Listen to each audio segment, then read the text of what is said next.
wasted no time. Your hair's a mess. Yeah, no.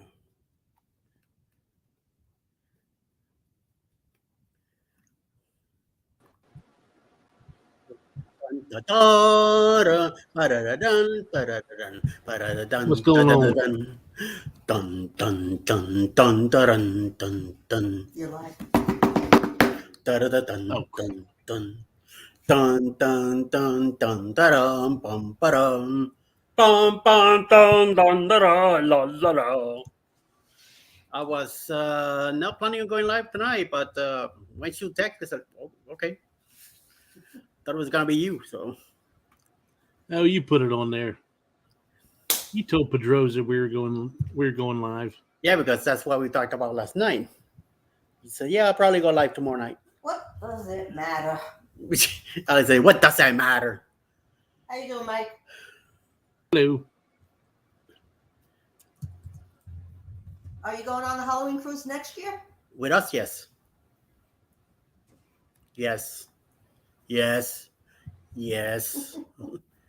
Yes. You're gonna ask my wife that tomorrow. We don't have to ask her nothing. You have to ask the wife.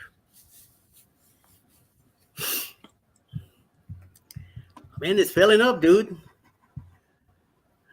There's a lot of interest in it already, so just to let you know, you're welcome to come in with the wife and the kids if you want. You know, it's completely up to you. Unless you got something else planned. So I have nothing planned now. It's just a matter of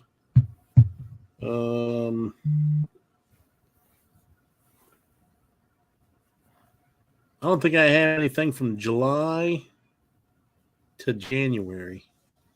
nice. But we normally do something in we normally do something in November.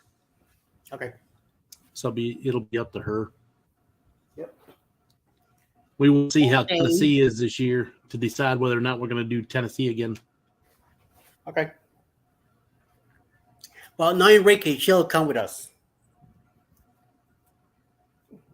She'll be hanging out with us.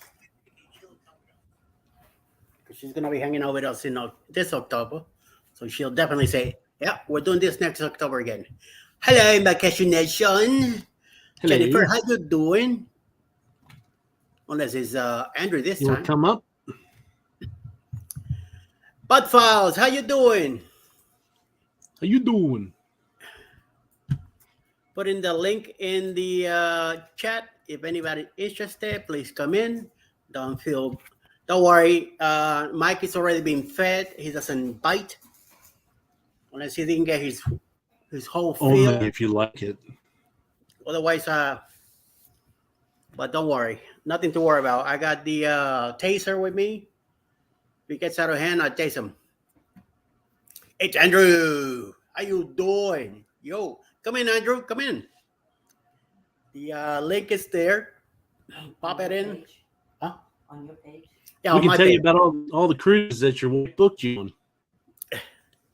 Yeah, one more coming. And I thank you guys. Hey. Soon to be wife.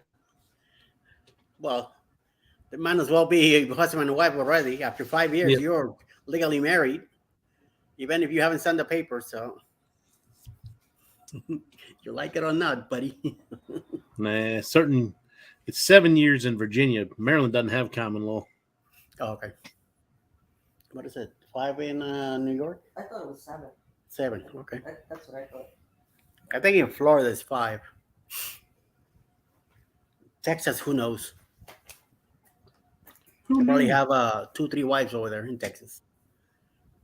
Deep in the heart of Texas. Let me text Cruz Bet. Live of Chloe Nova. Hello. Welcome in. Yes. Welcome in. I have no idea who you are, so thank you for coming in. You're welcome. We're going to do some cruise talk. 9 in Texas.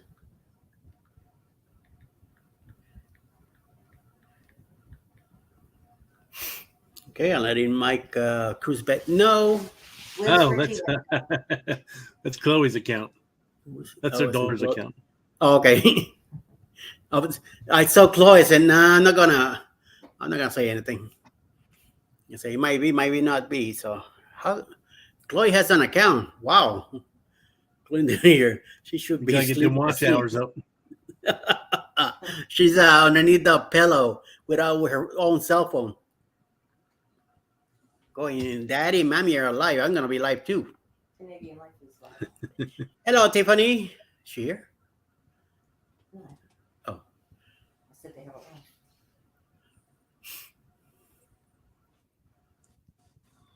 Went to Texas Roadhouse for dinner. Oh yeah? Yep. Had a nice meal? Yep. Same thing You I must always have had a get. big 2 pork steak. chops. You Not ate 2 pork chops. Oh, okay. I can't handle the red meat too much anymore. So I do their pork chops, they cook real nice and they're almost like a steak. Well, that's not really red meat when it comes to pork. Beef is. Beef, yes, beef it is. That's what I'm You saying. said pork chops. I don't do the steaks because of red meat. Yeah. So I do pork chops instead. Yes. And chicken. Do a lot of chicken too. I may have had 4 or 5 of the rolls. I lost count. They weren't the best tonight. I'm a roll connoisseur, and they weren't the best tonight. Okay.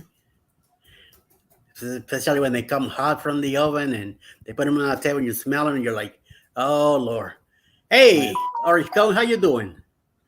How you doing? And Mike gave me a thumbs up, so he might be popping in. Come on, Andrew.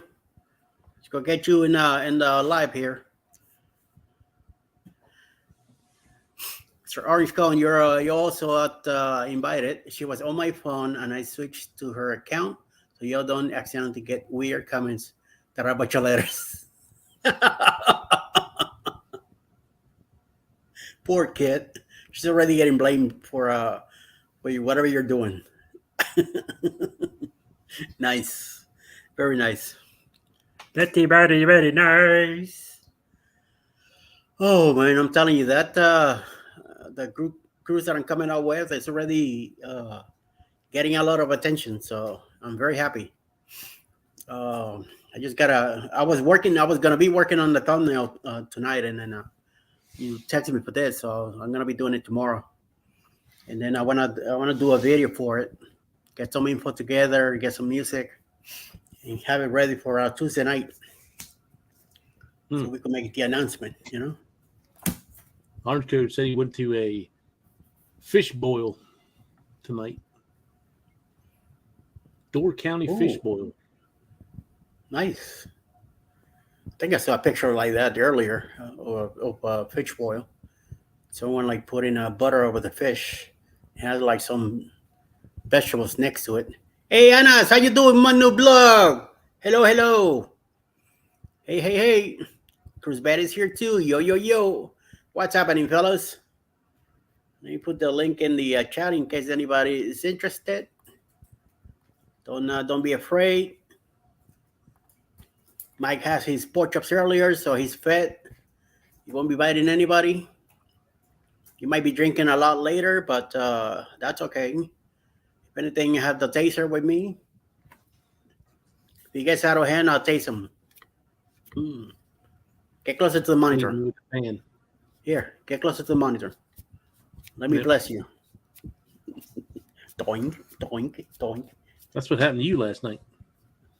Yes. Went to church and got blessed. You got saved.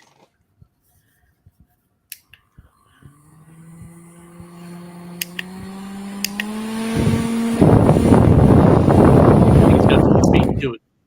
Yes. I am very surprised. I thought that was it. And then when I went to turn it off, and then I hear they're picking up even more power. And like, oh, nice. That one and this one. Cruise nuts. Thanks for coming in. Hey, Mike. Hello, Tracy. How you doing? How How you you doing? doing? So, any foreign announcements about the secret cruise? It's not a secret cruise. Jesus. No, it won't. Huh? It won't. I mentioned Jesus and Alice gets all annoyed. Uh, Mm. he never was a secret cruise. Jennifer, get that out of your head. I'm going to Alice, be you must making the cringe when announcement. I'm around you. Huh? I said, Alice must cringe when I'm around her because you never know what's coming out of my mouth. You got that right.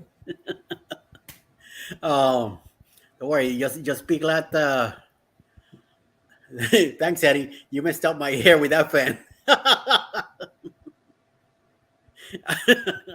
um, the whatchamacallit, was gonna work on a down there for it for the group cruise tonight, but I'm gonna do it tomorrow. I'm hoping to do a very nice presentation and have it ready Monday, so we could do the announcement on Tuesday. Unless something happens Monday night and I hit it earlier, so we'll be getting that together. And it's a lot of 9 p.m. Eastern. 9 p.m. Eastern Ocean. on Tuesday night. Yes. What's Well, going on? we'll be getting MLW? together. It's already doing pretty good. MLW Fishing Man, how you doing? Saying hello How to you Mr. doing? Klock over there. Hello, everyone. And yes, Manu, is about a cruise. Yep, I'm getting a group together for a cruise in October 2024, and it's raining like crazy right now here.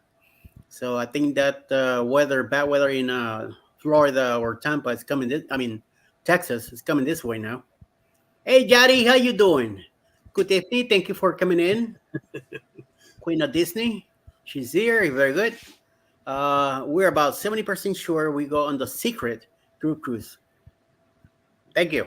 70% Super is secret. better than no percent at all. So I'll take that. I'll take those odds. It's a secret. Yeah, it's a secret. Yeah, it's a secret. Not anymore, but it never was anyway from the beginning. But somebody else made it sounded like a secret. You're the one who did that. You're like, I asked a simple question, who you're booking through, and you were like, I can't release that information right now. Until I have everything taken care of. So I couldn't, I didn't want to, but somebody else kept banging it like the end of the world. And, I said, yeah, sure, yeah, whatever. So now everybody knows. No big deal. But I not hope we everybody. keep it as the secret group cruise for the whole year and a half. No, I wasn't going to do that. No. That wasn't going to work. I'm saying I hope we all refer to it as the super secret group cruise for the whole year. Okay. That'd be cool. Meanwhile, it's all over the place. It's a super secret. We had that super secret bar crawl on the vloggers cruise, and that wasn't all that secret.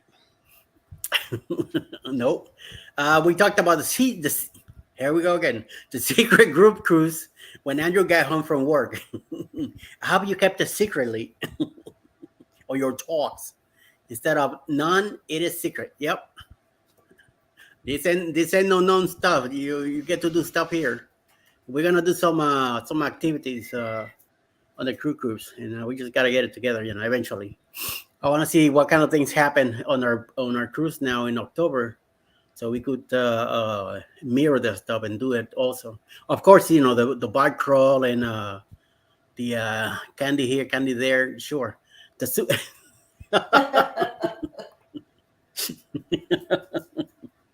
Come on, Orange. The super secret group cruise with the Pineapple King. That'll be me. I am the Pineapple King. Yep.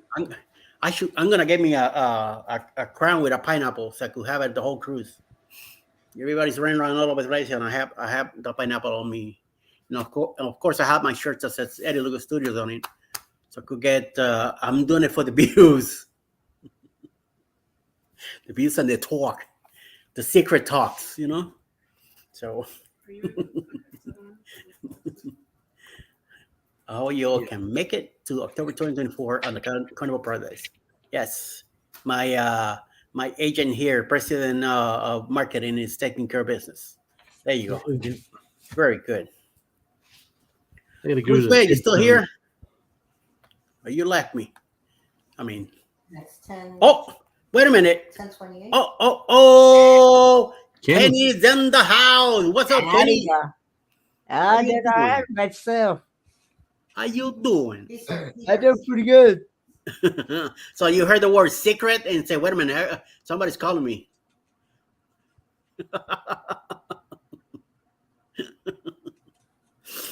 Oh, my Lord. Can't find the headphone jack. Oh. There he is. In the house, too. What's happening, my man? Man, you guys are back again? Yeah. Klock couldn't get enough. He has to see my face, He can do things without me. So There you go. And then I'll drag you guys. Hey, what's up, Kenny? Hey, Mike from Cruise Vet Adventures. How are you? Pretty good, pretty good. How about you? I got your name right, didn't Scott. That's Destinations Delight. Oh, that's right. Crystal, what you doing, Crystal? What's going on, boys? Looking Not for much. Trevor. We taking Kenny with us When? right now. We'll bring him back later.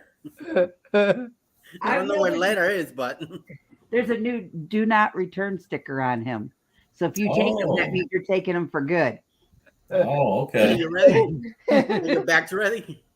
No, there's a return sticker. I like Kenny. He can stay. I knew you were gonna jump that gun and say, nope, ain't going nowhere. Oh my Lord. Kenny, Hey, Cruise Nuts. you been behaving? Yeah, I tried to. Are you sure? Are you sure? I'm pretty positive. Yeah, Are we you sure? me and Destination Delight get along real well, especially when it comes to food. Really?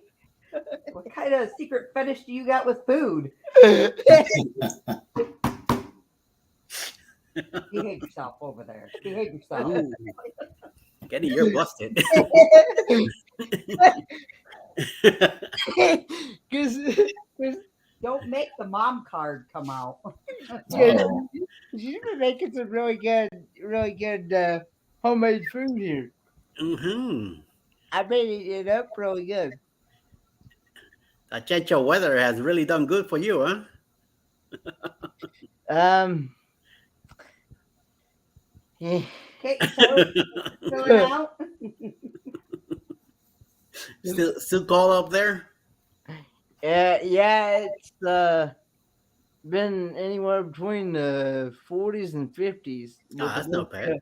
With the wind chill in like the 30s and 40s.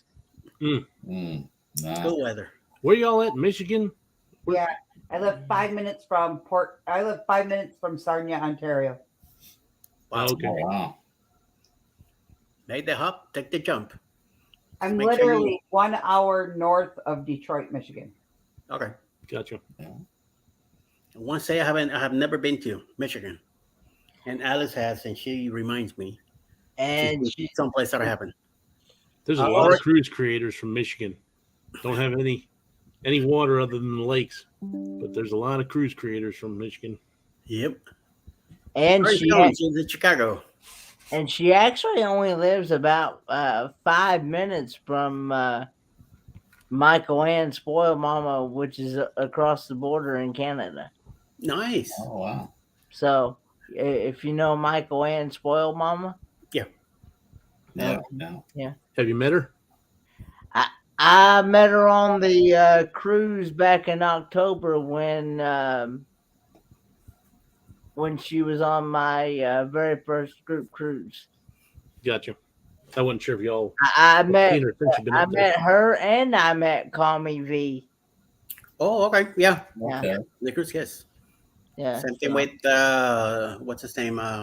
Sean and Meg, Paul.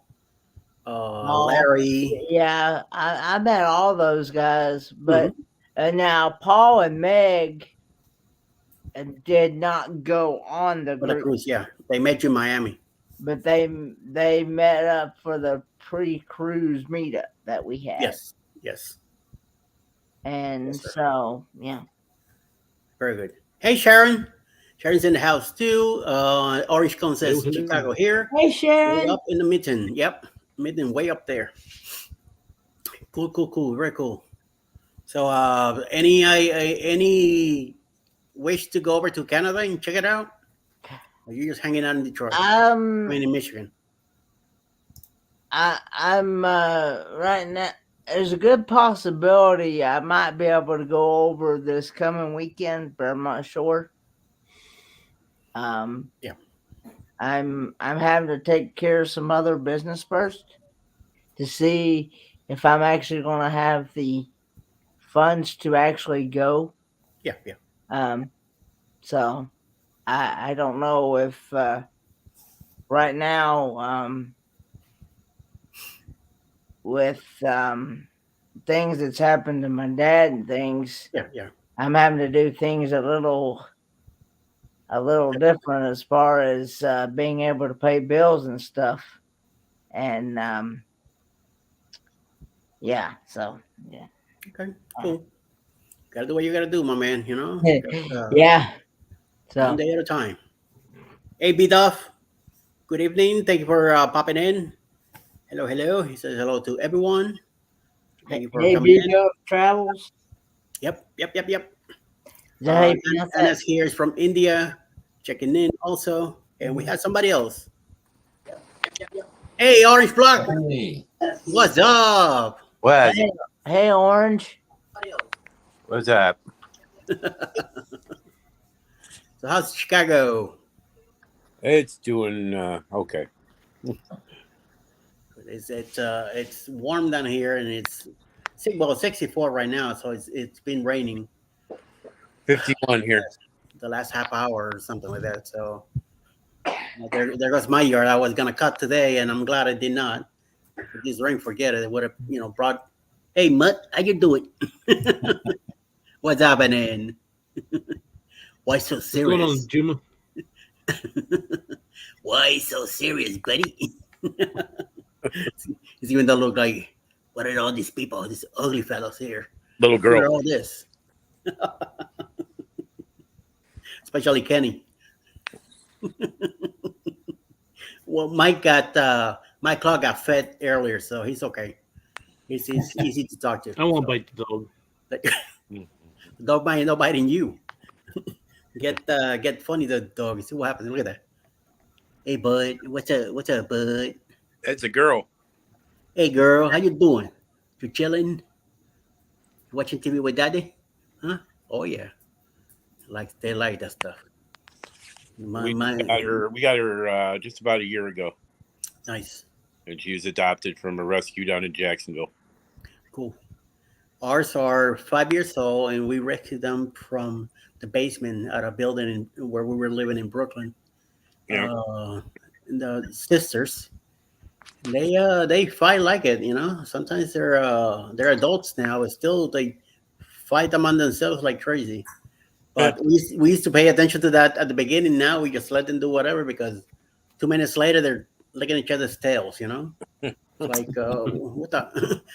what kind of business you two are running?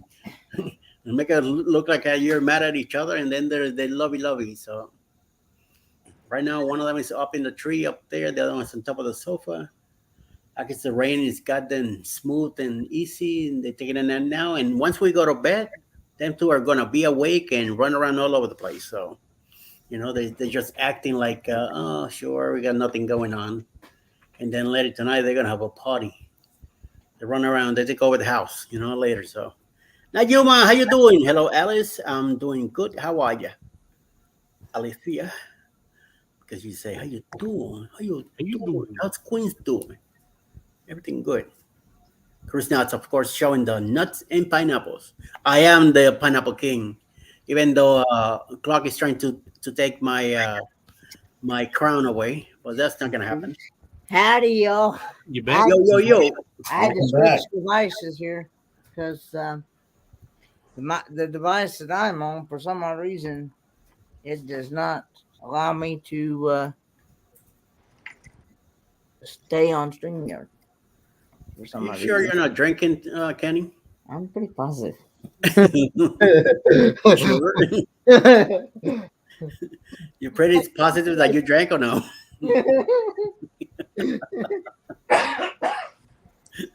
So Eddie, this morning you were talking on the stream about Super Mario. Okay. So on our cruise in November, Super Mario was on there. They actually set up an area on the deck for him that's roped off the table, chair, and the whole shot.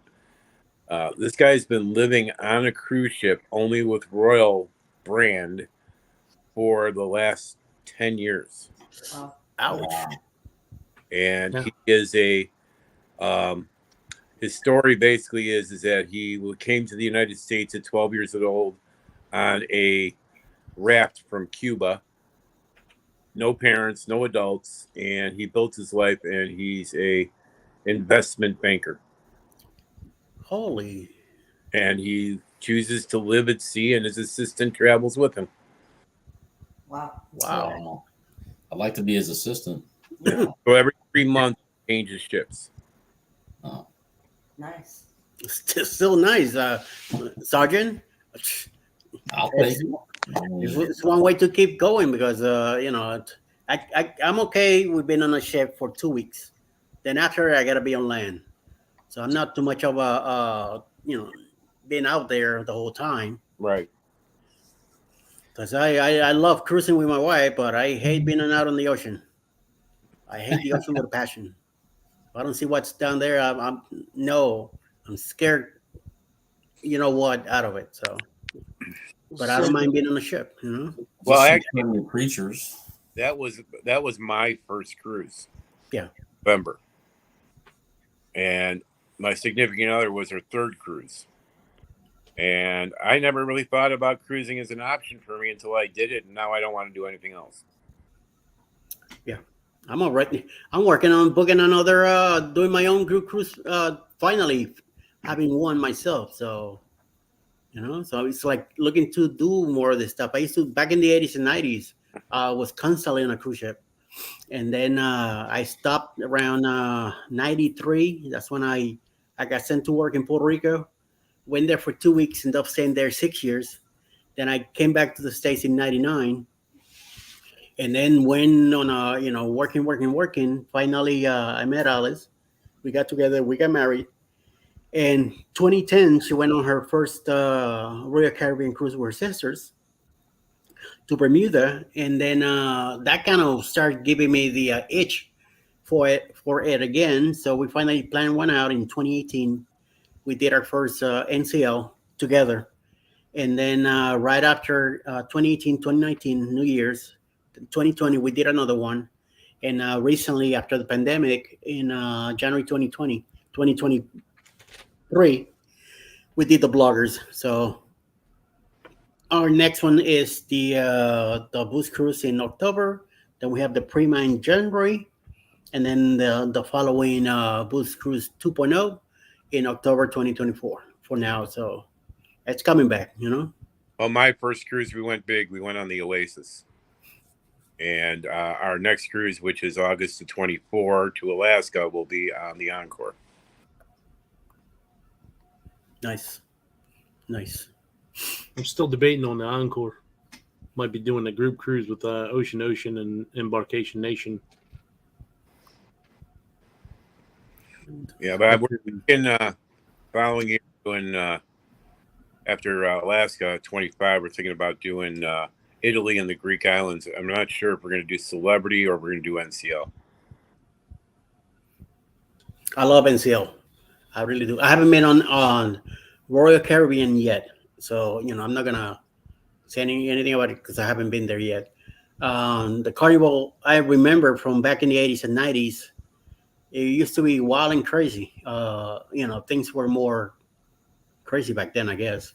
And also the ships were a lot more smaller and less stuff to do in them. Now they're way bigger, and more, more, I guess, advanced when it comes to stuff like that. So we'll see. This is gonna be her first in mine in 30 years. So I'm hoping that everything will go smooth.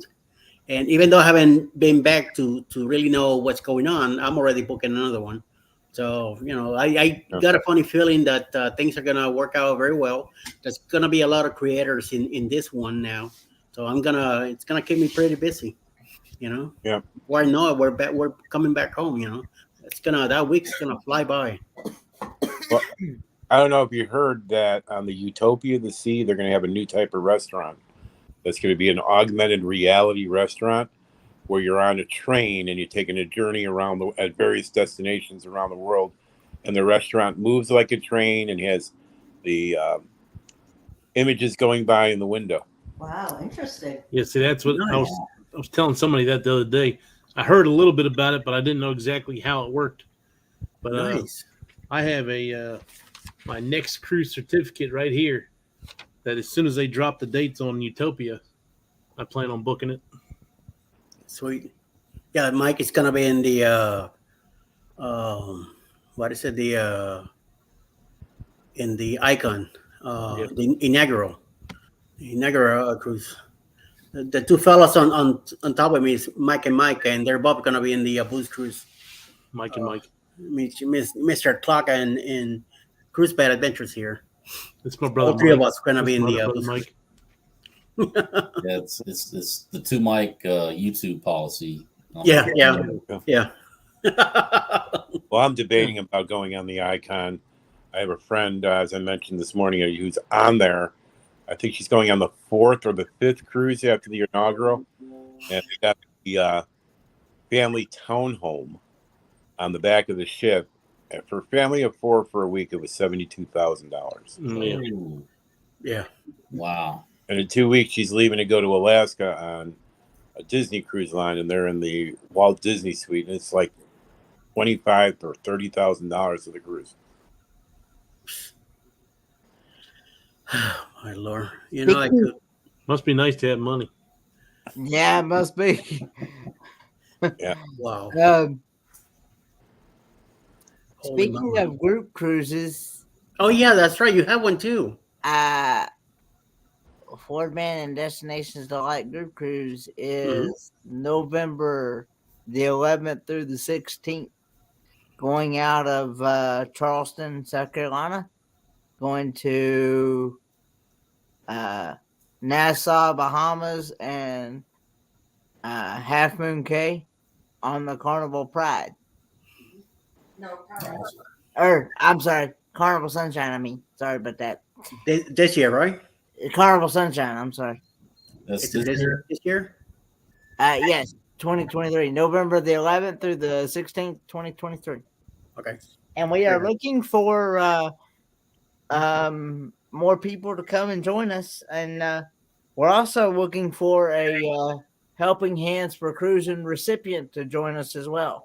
Oh, Which nice. that means a person that has never cruised before in their life, whether it be due to a disability, a financial situation, or whatever it may be that has hindered that person from being able to go and enjoy a once in a lifetime cruise vacation to get away from everyday life circumstances. Yes. No, but we are looking for a recipient for this cruise. So if anybody knows anybody, feel free to reach out to helpinghandsforcruising.org. That's where you can actually post your 2 to 3 minute video about the person, Okay. and as to why you think that person would be a Go ahead. I'll let you finish. why you think that person would be a good recipient for and things like that. So yeah. And Okay. guys, if you are thinking about wanting to host a Helping Hands for Cruising cruise, you can send your video to them as well. is why we at Helping Hands for Cruising should pick you guys to be the next cruise host of an HH4C recipient. I do know that we are looking for lots of cruises. We're trying to make this thing as big as possible. We would like to get somebody on a cruise once every month if we could. Nice, nice. Okay. Okay, something to definitely think about. Nice. Yes. Yes. That's awesome.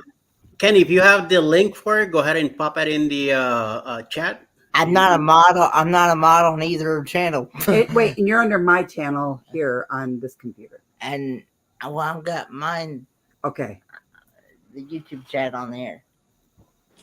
So whatever you have and you're able to put the link, go ahead and do so. Okay. I can't post the link unless I'm a mod.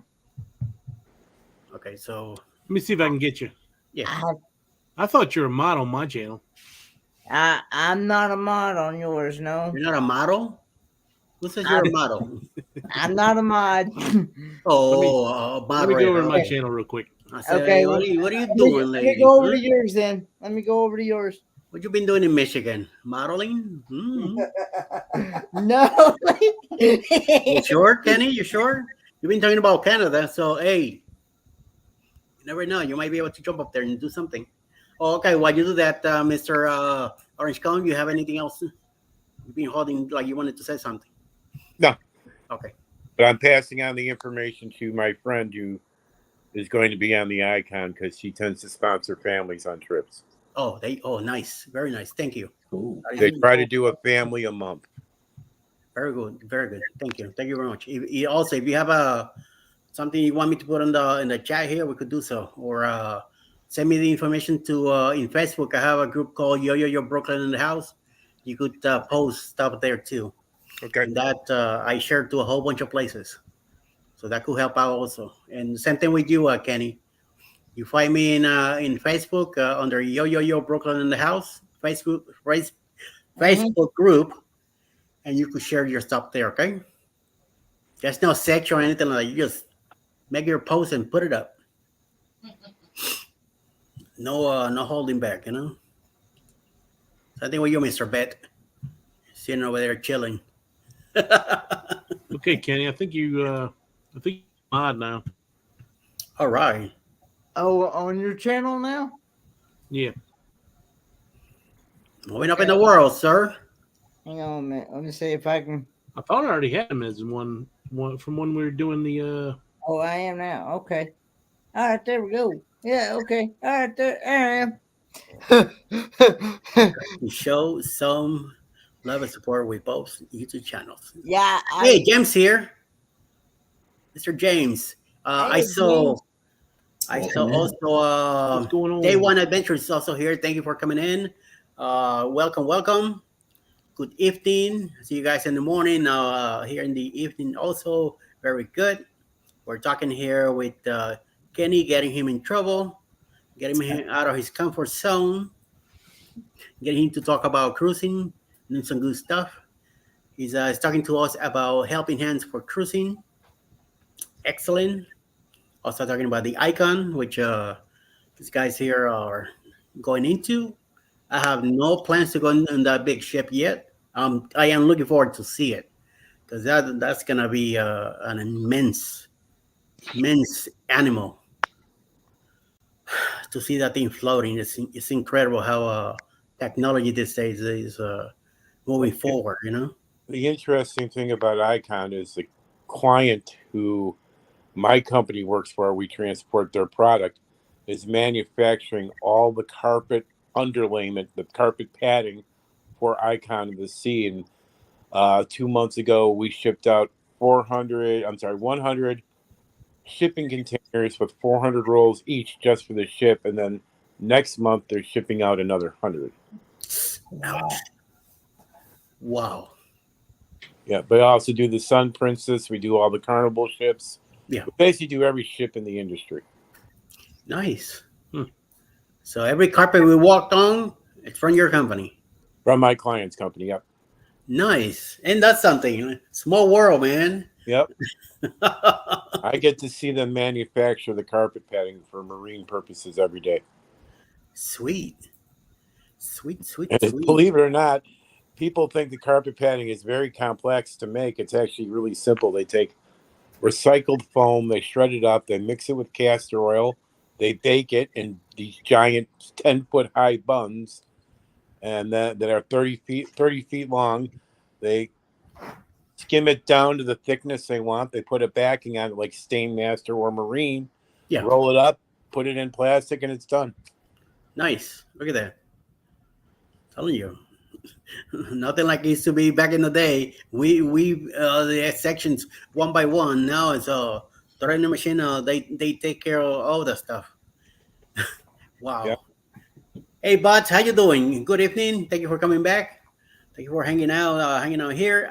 Foreman went ahead and put the link for the Facebook group. So Yeah, for anybody there you go. That wants to join, you're more than welcome to do so. And for anybody that is interested in booking this group cruise, get a hold of Destinations Delight 96 at gmail.com, and she can book your cabin, and she can hook you right up with all your booking needs. That's for right. this cruise. Yeah. And for any other cruise that you want to go on, because she's also a travel agent. So November 2023. Yep. What's the specific date? November what, 3rd, you said? It's November the 11th through the 16th. Got it. 11th through the 16th. I accidentally said the Carnival Pride, but I meant the Carnival Sunshine is what I meant to say. Sunshine. It's November the 11th through the 16th, going out of Charleston, South Carolina, going to Nassau, Bahamas, and Half Moon Cay. Bada bing. Very good. And it's like I said, November the 11th through the 16th, 2023. So, and it's also a helping hands for cruising. It's also a helping hands for cruising cruise. We're looking for a recipient for this cruise. Like I said, it has to be.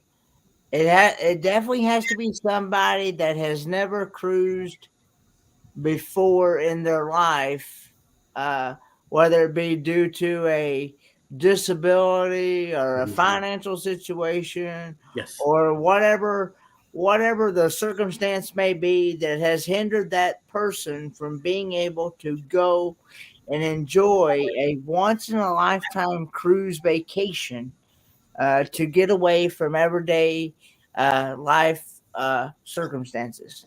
Amen. So very good, very good. Yes. So we could work on that too. Very nice.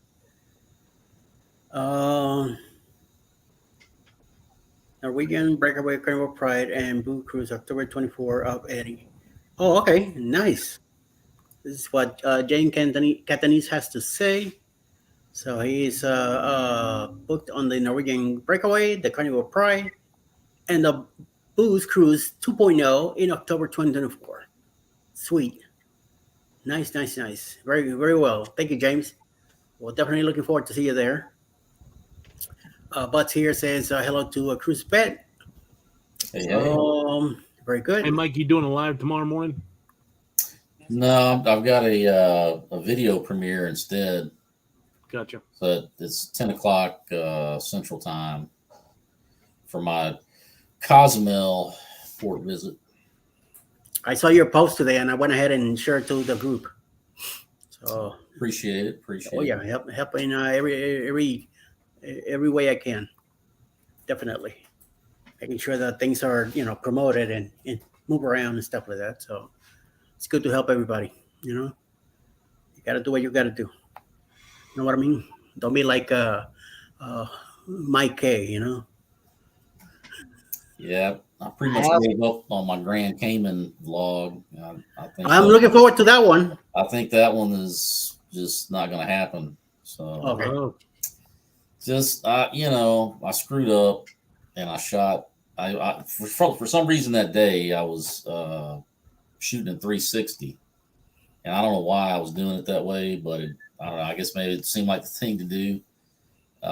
Which is, it ordinarily wouldn't matter, but trying to get the video from the camera to the computer, it was kind of tricky. And then but it's in 360 mode, which is really not, it's kind of useless for a vlog unless you convert it somehow. And that's what I've been trying to do, is convert it to like a regular shot. And I just can't seem to get it done. That's on your GoPro. Yeah. I was using my GoPro and I was shooting in 360 and I got it off onto my computer, but I can't take it from the 360 mode and put it into like something that I wonder if here today, where tomorrow might be able to help. It's going to look like I'm, all contorted, and it's not going to be worth watching. So, and I need that. If I don't have that footage for the vlog, it's going to be a useless vlog. So, yeah. Do you know who here today, where tomorrow is? No. We met him on the Vloggers Cruise, and he's been in a couple different chats in the group. But he does a lot of stuff with his 360 camera. So he may know some trick. But I haven't seen him in probably a week and a half. So I can ask him next time I see him. I think I have him on here. Yeah. I may have him on Facebook too. I mean, I downloaded some software to do it, and it looked like that I was going to be able to do it with that, but every time I try to use it, it locks my computer up. So, so I may not have enough like RAM or whatever to make it function. Because I mean, my desktop is not, it's not a top end desktop, so that could be the issue. But so for now, I'm just gonna hang on to the footage. At some point, if I figure it out, but I went ahead and just did the Cozumel one, and I'm gonna do the rest of the series. And so, what happened in Grand Cayman that you don't want to do a video on? No, or you're hiding the evidence? Yeah. Well, yeah. That's, man. You busted me, man. You're supposed to ask those probing questions. So, whatever happened in Grand Cayman stays in Grand Cayman. Yeah, I mean, it really wasn't going to be that exciting. It was just, because I went for my excursion, got off the ship, and for whatever reason, the way they do things at the port in Grand Cayman is chaos. I'm seeing that. Yeah, it probably is, because I bought this desktop at Costco, and I guarantee you it doesn't have like the everything is needed, but yeah, I went there. They shove everybody in these 4 tents, and so you got like thousands of people lined up to go on excursions, and you're just stepping on each other. It's just chaos. And if you don't get there early enough, you have to be at the back. And then when the guy comes to say, hey, everybody for this excursion, come with us. And I guess I missed that. So I just got, SOL on that. So I went back to the ship and I hung out in the Serenity area. And then I did the little water slides. And so that was but I mean, that one of the video clips is me like talking about the whole experience, and so without that, everything doesn't make any sense. Yeah. Nice, because we haven't done any plans for excursions in Montego Bay or Grand Cayman yet, and I know we texted a little some time ago about any plans, so we haven't figured anything out yet. I know definitely in Cozumel we're going to Mr. Sanchez. That's a done deal. But the other two, I haven't thought of anything yet. So anything you want to think about or come up with, just let me know. Yeah. Hang around and do some of the stuff. That's correct. Your video card causes that issue. Can't render the video, so it gets into a loop. Okay. That's very likely, because like I said, it was, when I bought this, I wasn't thinking that this was back before I had the YouTube channel. So at the time, I was just thinking taking on something to do with everyday stuff. Right. Now I'm starting to do like actual editing, and I'm running into these issues. I'm having issues with mine just keeping up when I'm throwing a bunch of videos on there. Right. I mean, I'm filming most of my stuff in 4K, so the files are pretty big. Right. And then when I try to do my iMovie, it wants to keep freezing on me. or Yeah. the videos won't load, so now I got to back out and then reload it, and it just when it does that, and it gets me frustrated, and then I just go on to doing something else. But I'm debating on building a computer. My son's been doing that for him and his friends for the last 2 years, so I'm debating on just building one. Yeah. Yeah, I might upgrade my. I was thinking about it anyway, because once computers get to a certain age of use, they start Like every 18 months, that's about how it seems. Yep. It's another cruise. That's the problem right there. Yeah, that's another cruise. Yeah, Ali says. That's Another I mean that's guy, what another it is. cruise on the That's plane. what it is. It's for a decent computer for doing all the stuff that we're doing is it's probably going to be $1,500. Yeah. And that's building it myself. The one that Silex Jenny got, it was about 1,200. And they had it made custom made, so still 1,200. So Yeah. I saw one at Best Buy yesterday that was decently priced and had I think it had like 16 gig, and plus it was like an i7 processor or whatever. Yeah. So I might invest into that. We'll see. cool. So, one of those deals, man. You want to make your business grow, you gotta put money in it to make money. To put money in it to make your pennies, to get penalized. Right. So Spend those dollars so you can get those pennies. that's right. That's what I kept telling Z. This is not you're not gonna get rich overnight here, buddy. You're gonna get pennies at the beginning. It's gonna be a while, and then you have to be like climbing up. 10, 20, 30,000 subscribers, so you could finally make some few nicer green dollars. But I other thought than for that, sure Z would have more hours than what he has. As that's many what I times thought he too. goes out As much as live, live he was doing, I thought he was like packing them up, and that he checked, and that's not the case. So we'll see. I'm doing pretty good, and I think I'll find out tomorrow. Yeah, tomorrow. That's when I check it out on Sundays. I don't check during the week anymore. And my subscribers are little by little keep climbing, so must be doing something right. So I'm happy with that. We'll see what happens. See how close I am to the 3K tomorrow, and keep moving on and see what else happens. Yep. You gotta so far it's working. That morning show is helping me out too. The morning quick, and then I jumped into the other show with Z, Jeremy, and Cheryl, and that's helping me out too. So that's another few hours a day. Cruise Nut says Z-Man doesn't have as much viewers as you guys do on his lives. Yes, and I agree with that. But I'm not gonna tell him that. I mean, half the time I only have like 5 or 10. Yeah, the M2 is a 16 core chip. Okay, good to know. And the new Apple M2 handles the rendering nicely. There you go, Mike. Cruise Nuts, if I decide to do the setup, I might give you a call when I'm out buying stuff. But I haven't pulled the trigger on it yet. Decided to pull the trigger on it because, like you were saying, that's a cruise. Yeah. Unfortunately, I don't have any overtime anymore, so I can't just say, okay, I'll just work these couple hours here and pay for it. Yeah. Just a couple hours and you pay for it? Must be nice, buddy.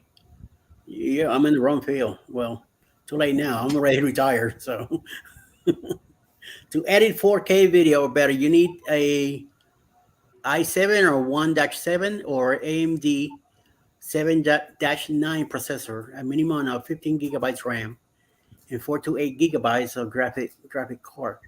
Holy mama! Okay. Well, thanks for letting us know. That's a lot of. Definitely keep that in mind. And then I have completely moved over to Mac for video editing and rendering, and I use DaVinci Resolve for the editing software. Okay. DaVinci Resolve. I'm gonna write that one down too. I'm on Mac. I played around with that a little bit. Is it That free one I or is it? It's similar to Filmora. Yeah. Okay. Is it free? More, I haven't even played with it yet. I think they have a free version. It's just saying it's if you want to upgrade to get all the all the bells and special whistles. transitions. And, 16 gig of RAM. The new Apple M2 handles the rendering nicely. He does. Jaddy does her all my videos on my iPhone. I did a lot of them on my iPhone, but now it's getting to the point to where my eyes are starting to go out on me as far as the close-up stuff, and I'd rather see the big screen to do my editing. Good evening, Mr. Scott. How you doing? Hey, Mustard Drill and House of X Entertainment. Hello. And cruising is fun anytime. Cheryl. Yep. Hero. Hello. Hey, you go, Klock. Nuts are gonna send you a link. I'm about to upgrade my Alienware laptop. Thank you. Alienware. Alien. Alien. Let me get that frogs out of my mouth. Alien. And Monster Drill says, I spent 30 years in IT. Would be happy to answer any questions you might have on getting a new PC. wow. Bam. Bada bing, right there. We got the experts in the house. Yeah. That's right. And talking about experts, I'm going to put the link back again in the chat in case anybody wants to come in and we could chat more about that stuff. Be definitely great to hear. Mr. Scott, if you're not too busy, House of X. Hey, Bronx in the house. Yes, hey, sir. Eddie. Yo. You are like co-streaming with using this StreamYard, correct? Yeah. Yes. I was wondering how this thing actually worked because I'd actually been wanting to try. Co-stream it there. You can do it. All you got to do is hit that blue thing in the top right. Hold on. First of all, give me your credit card info. Okay. Stream this to your audience. Yes, sir. Yep. You hit that. And Okay. it's box gonna come up where you're gonna put that Eddie is the best. In the comments, you're gonna say he's the Pineapple King, Okay. Master of the Universe, sending $20 an hour. And then hit the blue thing on the bottom and you're in. Wait a minute. Doesn't the Pineapple King make more than $20 an hour? Shouldn't that be like $1,000 an hour? Yeah, well, I was being nice to Kenny. Okay. That's right. It's all a secret. It's all a secret. It's all a secret, just like his cruise. That's right. My secret cruise coming out October 2024. You say you're coming out October 2024? The secret cruise is coming out 2024. As the I already came out, so I came out of the bedroom to come sit here. So Alice over here getting all. What are you talking about? chilling here, baby. Oh, Orange Cone. I got a lot of the editing same to go stuff. live. All right. And Jaddy says, hi again, friends. To House of X. Bronx. Bronx is in the house. Orange Cone says, I use my iPhone DJI Osmo Pocket 10 Canon EOS. My camera that is capable of doing 8K video. Yes, DaVinci Resolve is free. Good to know. If they want to go on this secret booze cruise, they reach out to Ocean Travel. What is the email address?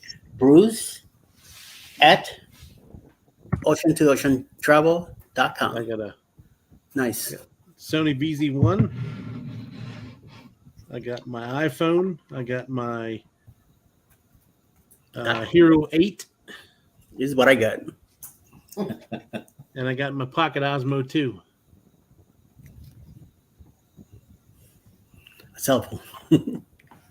I do have a 2.7K camera that I think I'm gonna have to upgrade to 4K eventually. So for now, that's what I have to play around with. And I have a GoPro that a great friend of mine supplies. So I'm gonna be using those all three. And I'm bringing my Nikon D40 also to take pictures, so I can blend them in with it. And James says, Eddie is the Pineapple King, and we are all members of the Pineapple Mafioso. Yo, yo, yo, yo. Good thing we're not in Bensonhurst.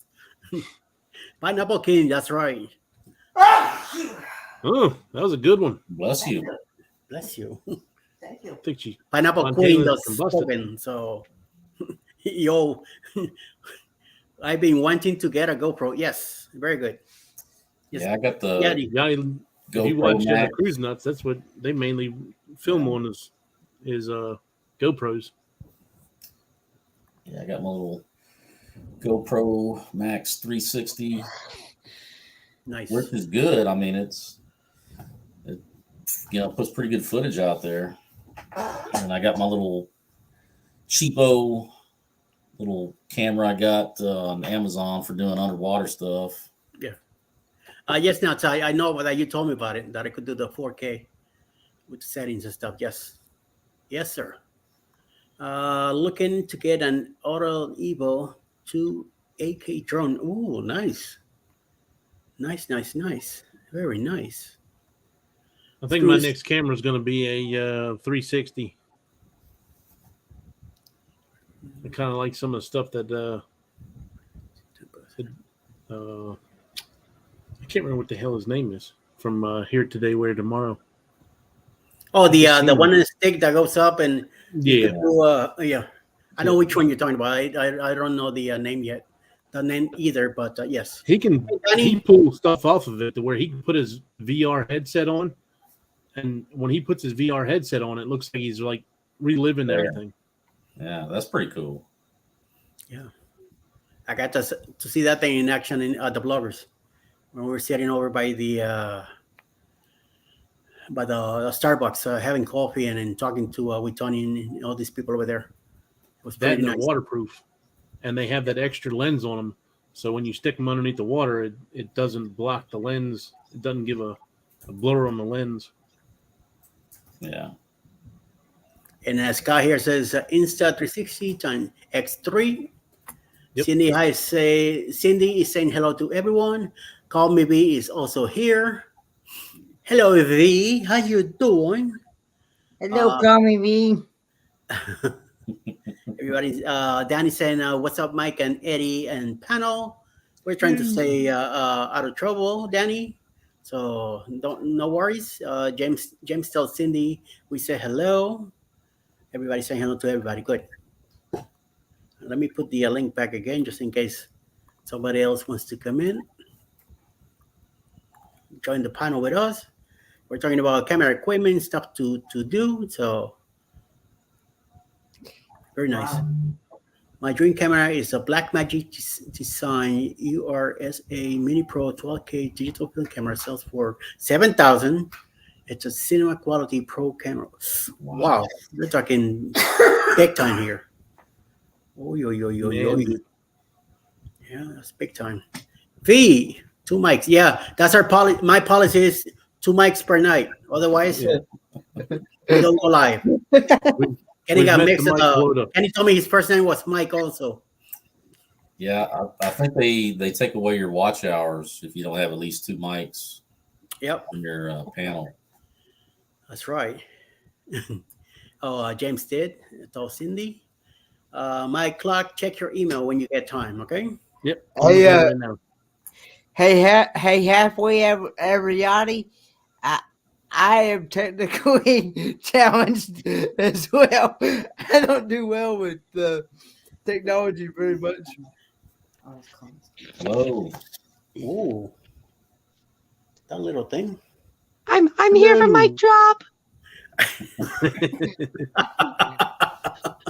Hi, Which one of us are you going to drop? Hi, Miss Crystal. Hey, Crystal, was that I? Alice. Alice. Oh, hi, Alice. Because Oh, I know it's Crystal's- on Crystal's. It's on everybody's. Crystal's here too. Well, I'm actually. She's behind the scenes. She's actually in the background. Challenge. No, but she has it live on her channel. Yeah, Yeah. I know, because Kenny's using my computer. I was trying to figure out how to what it was. I was trying to figure out how to co-stream. Okay. Never done that yet. So I was told all I had to do was hit that where it says share with your audience. Yep. Oh, Yeah, stream to your audience. And since See, there we my go. tablet has decided it's not going to allow me to be on StreamYard, I switched over to her computer. And instead of me logging out of YouTube, I just left my channel in there and let Kenny stream from my channel. But we have it on the big screen, we have it on our telephones, and we have it on the computer. I got us all on a big old 75-inch screen. On a what? TV. On a big what? 75-inch. Big one? you sound like somebody I know who usually says, I'm watching on a 100-inch television. I'm just saying. Oh, Kenny, your credit card info came by. I got it, right? I'm just charging you by the hour, so no worries. Charging by the hour. That's double Yes, trouble Dave. because it's Mike's fault. Always. Always. He's like, It's always my fault. Always. These guys are always at fault. No matter hey, I what. didn't say which Mike. You just said you just They- admitted they it was both you. are, don't worry. Oh, my fault. They I'm both just are. used to it. Yeah. They both named This man- Michael Trouble. No, I'm an angel. Check my video. I'm 99% angel, only 1% 99%. These two guys are both trouble, so don't worry. This trouble. one's Right always on the doing right stuff to me. spot. I don't know. Yeah. I don't know what you're Hey. talking about. Hey, No, Kenneth like He's Bird. Bird. always trying to get me in trouble Speak for English stuff. now? I got you. Hey, Lily.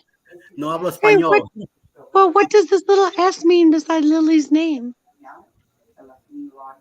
That means she's not on my chat. She's in somebody else's chat. I think she may Really? be. Look at that. But I'm able to see everybody's. I think she's a supporter for a channel subscriber. Memberships or something. Yeah, Gotcha. because Oh, she's a member on Crystals. Yeah, There you go. That's what it would be. Gotcha. Check out this camera for blogging. Red Digital Cinema V Raptor XL 8K VV production pack. It's crazy. Okay, I have a question for this camera. Where do I get sponsored? Because I will try the beep out of that camera. I will believe you, but Because it's cold right now. We're getting thunderstorms and rain over here now. yeah. I It thought I was- seen some lightning in the background. We had Yeah, we had well- snow on the windshield. Yeah, we're getting it big time over here.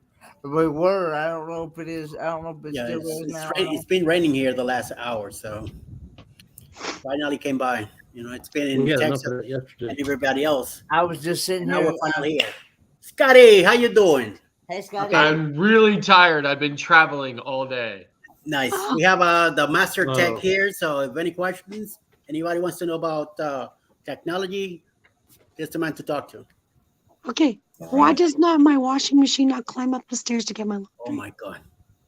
Like, I'm dying to That know. kind of works. That's why you Okay, get out of and- bed and you go beat it up. Tell them, It's get the up best- stairs now. I apologize. I apologize for drinking this in front of everybody. Drink away. I'll hold the garbage for you when you don't need it anymore. Mike wants one. He said he wants I'll one. hold your hair. What is the other mic going to be holding? That camera sells for $45K. I claim the hair. No, There's a fee. There's a fee involved in that. You know. always. Oh, so it's only members only? Members only. Or fans only, or whatever that site is called that I don't Exactly. learn what anymore. it's called, Nobody rides for free. You got to pay for cruises somehow. See, Mike in the middle, Mike Klock, wears heels. He goes out to the corner. That's how he makes his money. You didn't know that, V? That's And Well, he he works puts his card in the ATM like everybody else. That's right.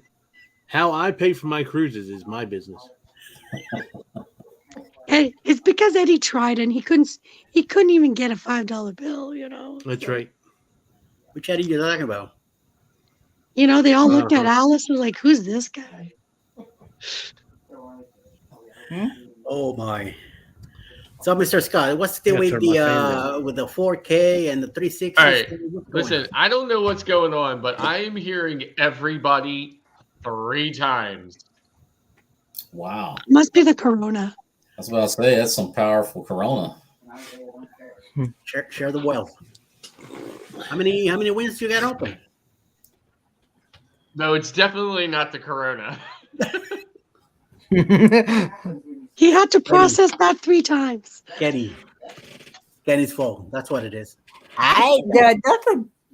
Yes, I just could. Kenny is the one doing it. But now I know how. I know how this co-streaming thing works now. You go. You see, right there. Yeah. His fault. But make sure Pretty you. easy. Kenny, only make sure that the StreamYard page is the one with the volume. Everything else you have to mute. And I don't have nothing else open but the StreamYard. You're good. Yeah. It's because you have the other channels, like the TV's probably on. Is it muted? The sound's down on it. If it's not muted, he'll still catch it. All right. Somebody did something because now it's perfect. I bet you you go. I'm not hearing anything. No, it's just it's picking up with he has headphones, so he's gonna hear more stuff. You're not really listening to the whole thing like he does. He's Listen just to more stuff. sensitive. Okay. That's what it is, V. It's definitely sensitivity for sure. I get you. She's gonna get you in trouble. No, I'm not. So, Eddie, you would ask me something, and I was trying to pick out what you said through all the flotsam, but I couldn't. But now that it's gone, ask again. So what's the deal with all this 4K 360 stuff? What's the difference? What's the best deal here? If you were to go to a store now and get something. I mean, so like in my opinion, I think that most people are not watching YouTube in 4K at all. Yeah. So, I mean, I think 1080p is perfect for YouTube. I mean, most people are watching it in either 720 to 1080. Probably most people are watching it in 1080. I'm not saying don't do 4K. I do 4K. Everything I do is 4K. Like I do probably 99% of my vlogs on this phone, which is the S23 Ultra. And before this, I had the S22 Plus.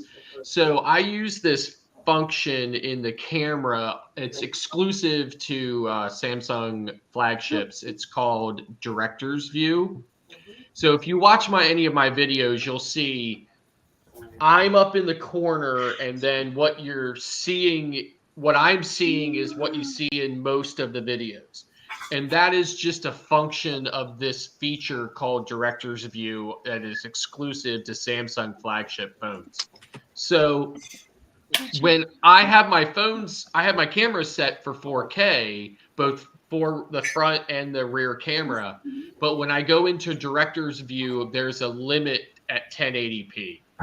So so whenever I'm doing, most of my vlogs are going to be at 1080p just because that Director's View feature is locked in at 1080p. It doesn't get any better. It'll probably get to 4K at some point, but right now it's only at 1080 because it was only at 720 and now it's at 1080. So it'll probably get to 4K. But if I'm on a single camera, forward or rear, then it's going to be 4K. But 9 times out of 10, when I'm processing that video and editing it in Filmora, I'm going to cut it down to 1080 anyway. Did not Orange Cone vlog? Great. Good advice. Question: how long does the battery on your phone last? It depends how much I'm recording. But probably I probably get most of the day out of it. It's not that bad. Yeah. So, and then the other thing I do too is if you see this here, this ring here, so that's like for a MagSafe charger. So I have like this really thin MagSafe charger, and the mount that I use when I'm vlogging is a Ulanzi, and it's just deep enough for me to put that MagSafe charger on there and mount it. So that kind of keeps it topped off. So it doesn't pull from that, but it keeps it topped off. So Nice. Cool. yeah. Cool. Yeah. Nice. I constantly run out throughout the day. I have to. Yeah, I keep two battery packs with me. For sure. I mean, like I have a Pixel 7 Pro as well, that I carry around with me because sometimes I'm just like I'm killing the battery in this thing, right? So so I have that sometimes, but the quality on the two are not the same, and I try not to interchange them just because my vlogs would just kind of look like they would look weird because the video is just completely different. So you'd see like one scene was me complete. It would be noticeable, and I don't want to detract from the quality of it. So I try to just keep this topped off as much as possible. But Got a couple people in here. Plum Hey, Traveler. Plum Towers. Larry. But yeah, if you notice too, like when I got into Eddie's, I got into one of Eddie's lives like about a week or two ago from a computer I've been using to edit my videos on for a while. And I just got like all of this talk back, and I've just been having problems. I was actually telling my wife from the time I was invited into the live stream, like by Eddie posting the link, and the time I was able to get that damn thing to boot up and be completely ready for me to do it was like 30 minutes. I'm like, this is not acceptable, right?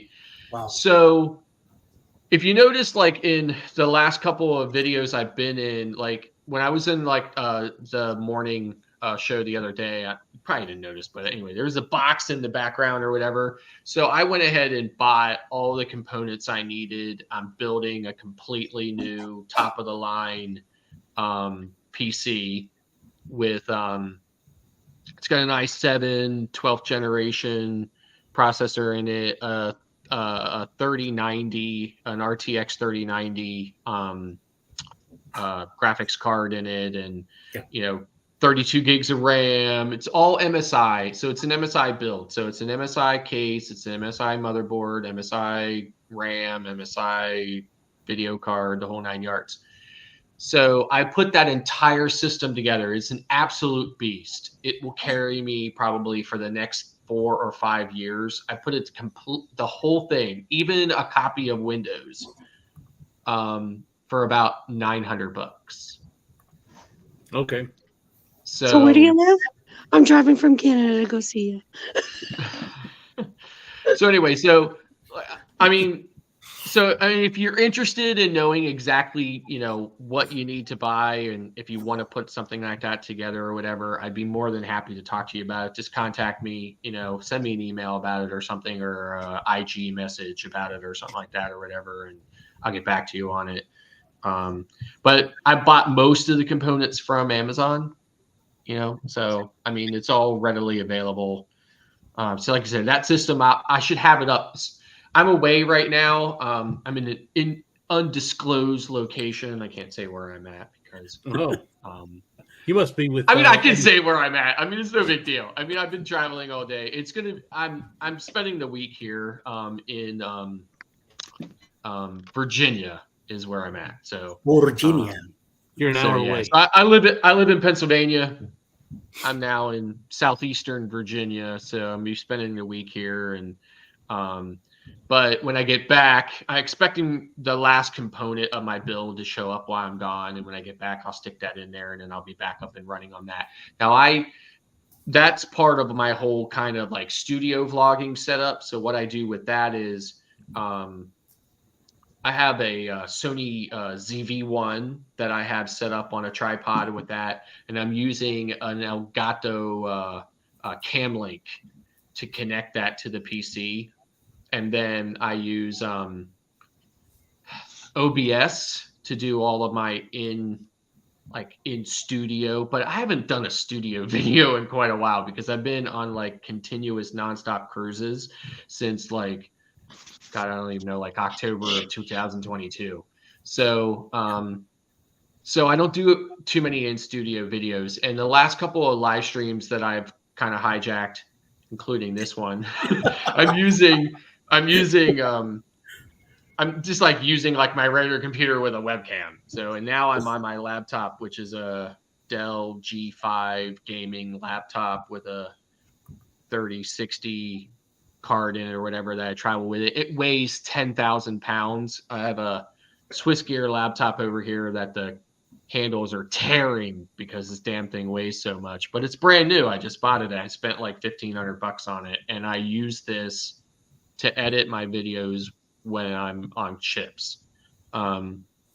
Just because I had an older laptop that it just couldn't handle it.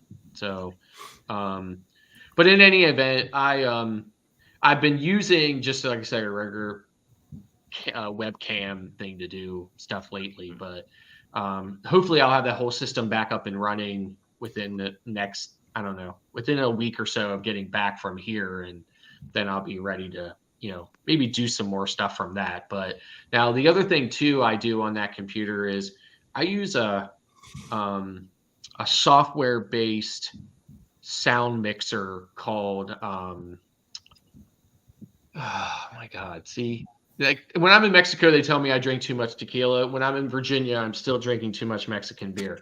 So it's called Sound Meter. So, or Voice Meter is what it's called. So there's 3 versions of it: Voice Meter Banana, Voice Meter Potato. They're all free. And I use that as a mixer so that I can bring like different sound components in. Like if I wanted to share my screen, or if I had multiple mics and stuff like that. It is by far the best free sound mixer you can get for any kind of vlogging or YouTube kind of setup or whatever. So, and there's a ton of videos you can watch on YouTube to find out how to get it all set up and get your inputs correct and, everything like that. But okay, I'm done. So in other words, you cross the border so you could have Mexican beer. I see. That's what you've So been when doing. you're way back home, you can stop by my house and get me set up on the computer because I'm in Maryland. Oh, okay. All right. Yeah. Your credit card info, please. Yeah.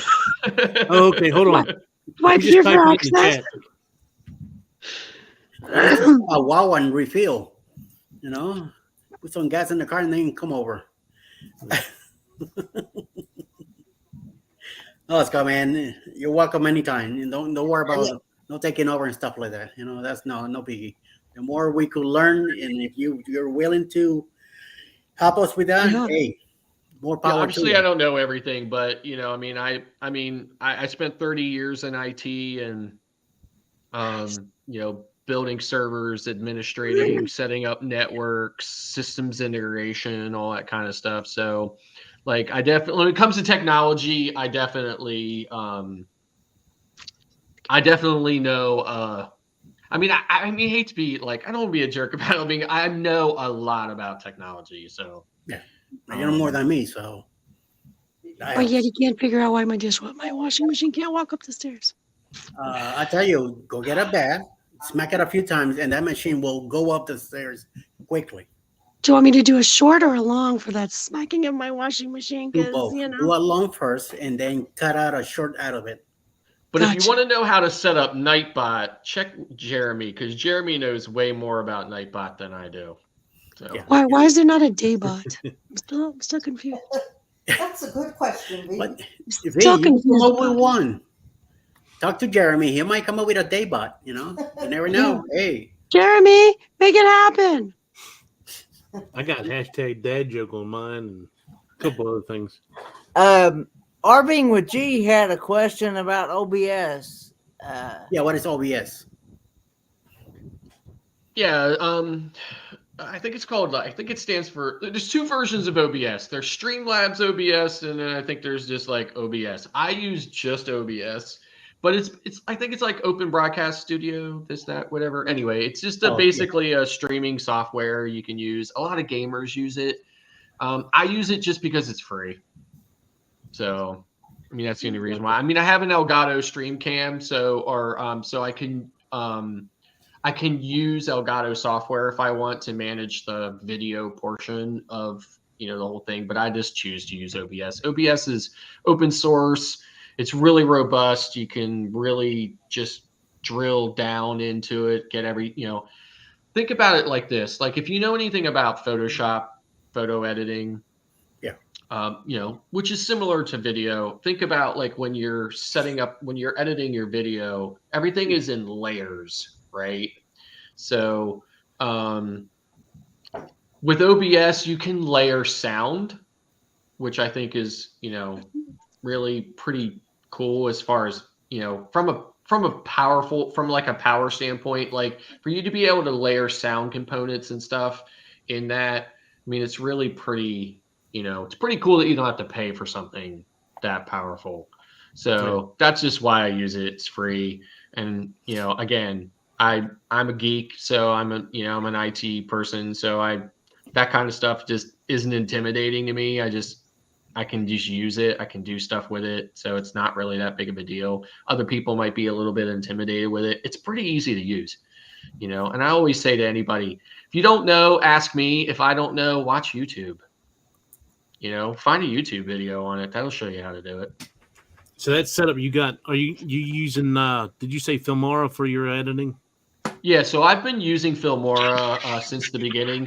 I heard you guys talking, like before I jumped in, I heard you guys talking about DaVinci Resolve. DaVinci Resolve is a good piece of software. It's very similar. I mean, they're all kind of pretty similar, but it's pretty similar to Filmora. The problem I have with DaVinci Resolve is the free version of DaVinci Resolve is very robust, and I think you can really use it as a good solution to edit your videos.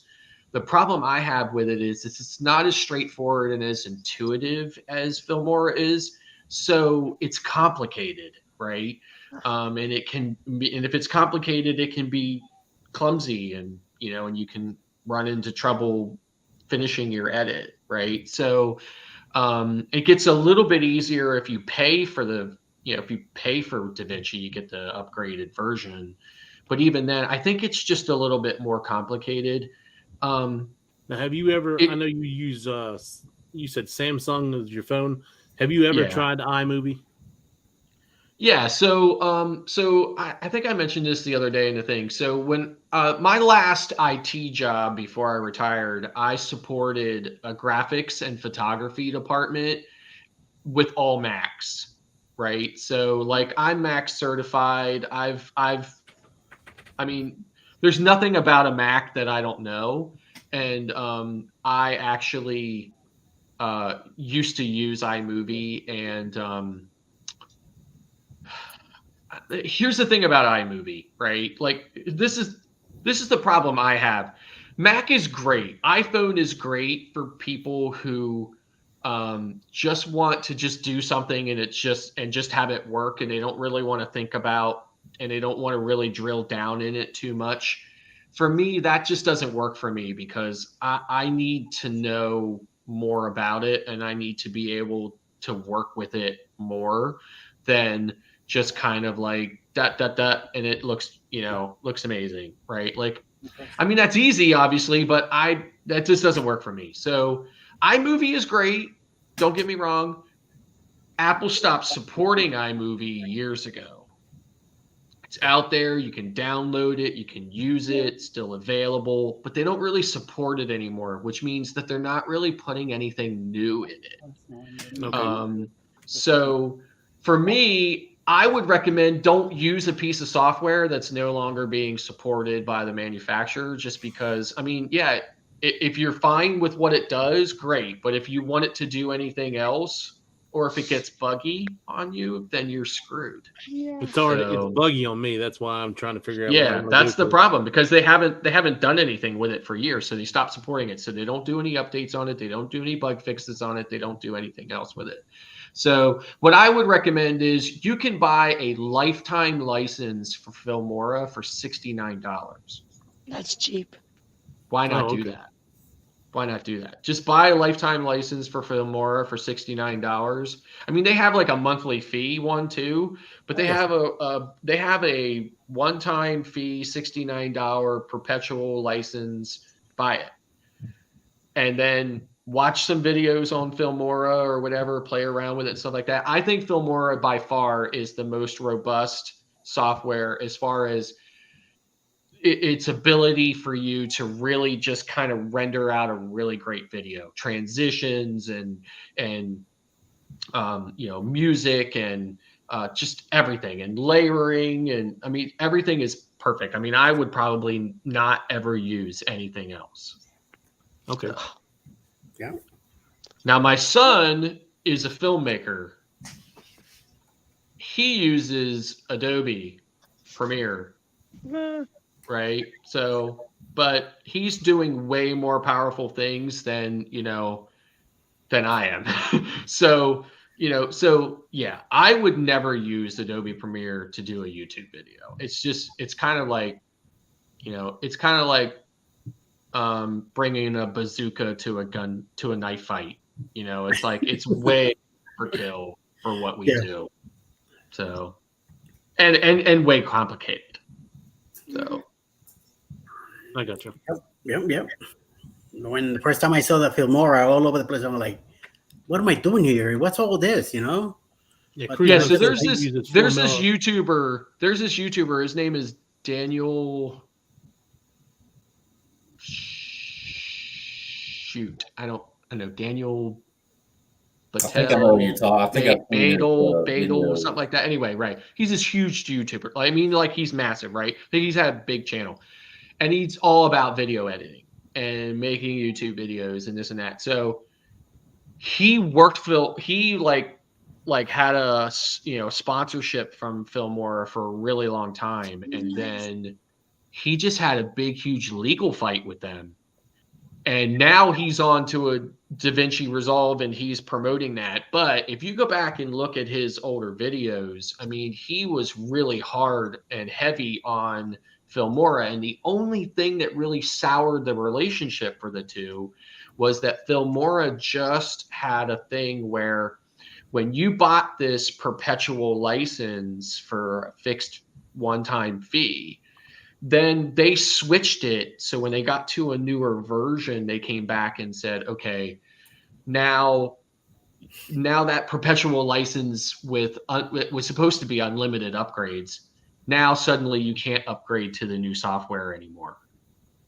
It's only for that version and any of the updates in that version. And as soon as we go to the next version, you don't get the new version for free.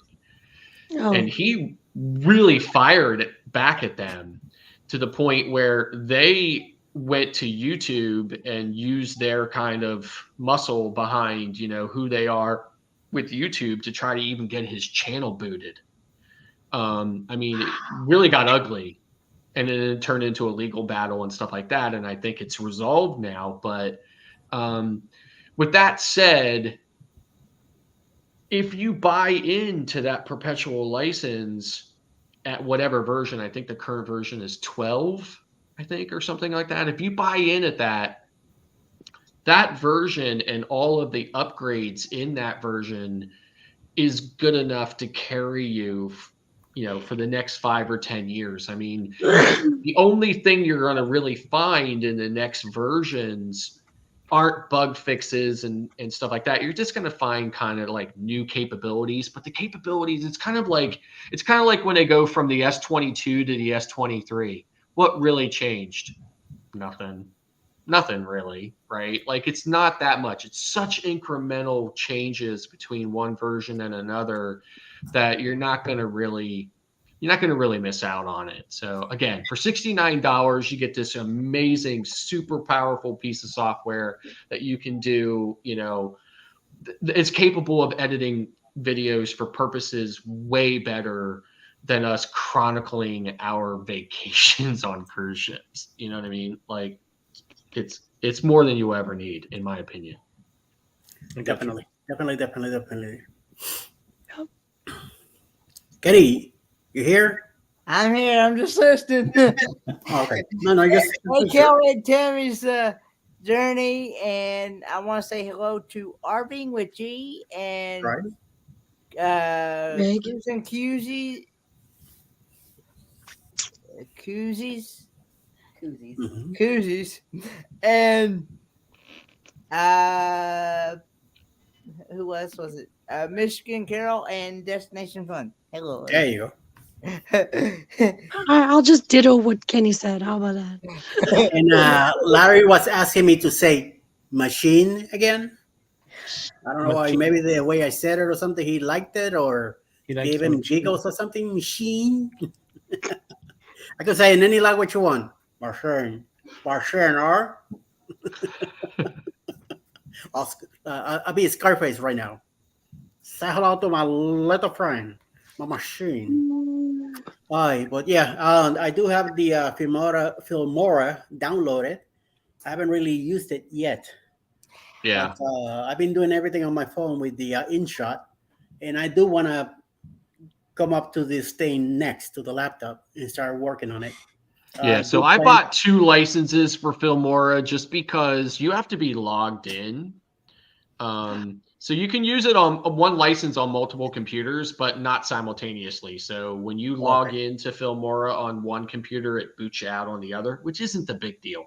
But so again, so I'm logged in at home. I'm doing editing. I'm logged in on this thing, editing. I just decided to buy 2 licenses so that I don't have to log in and out.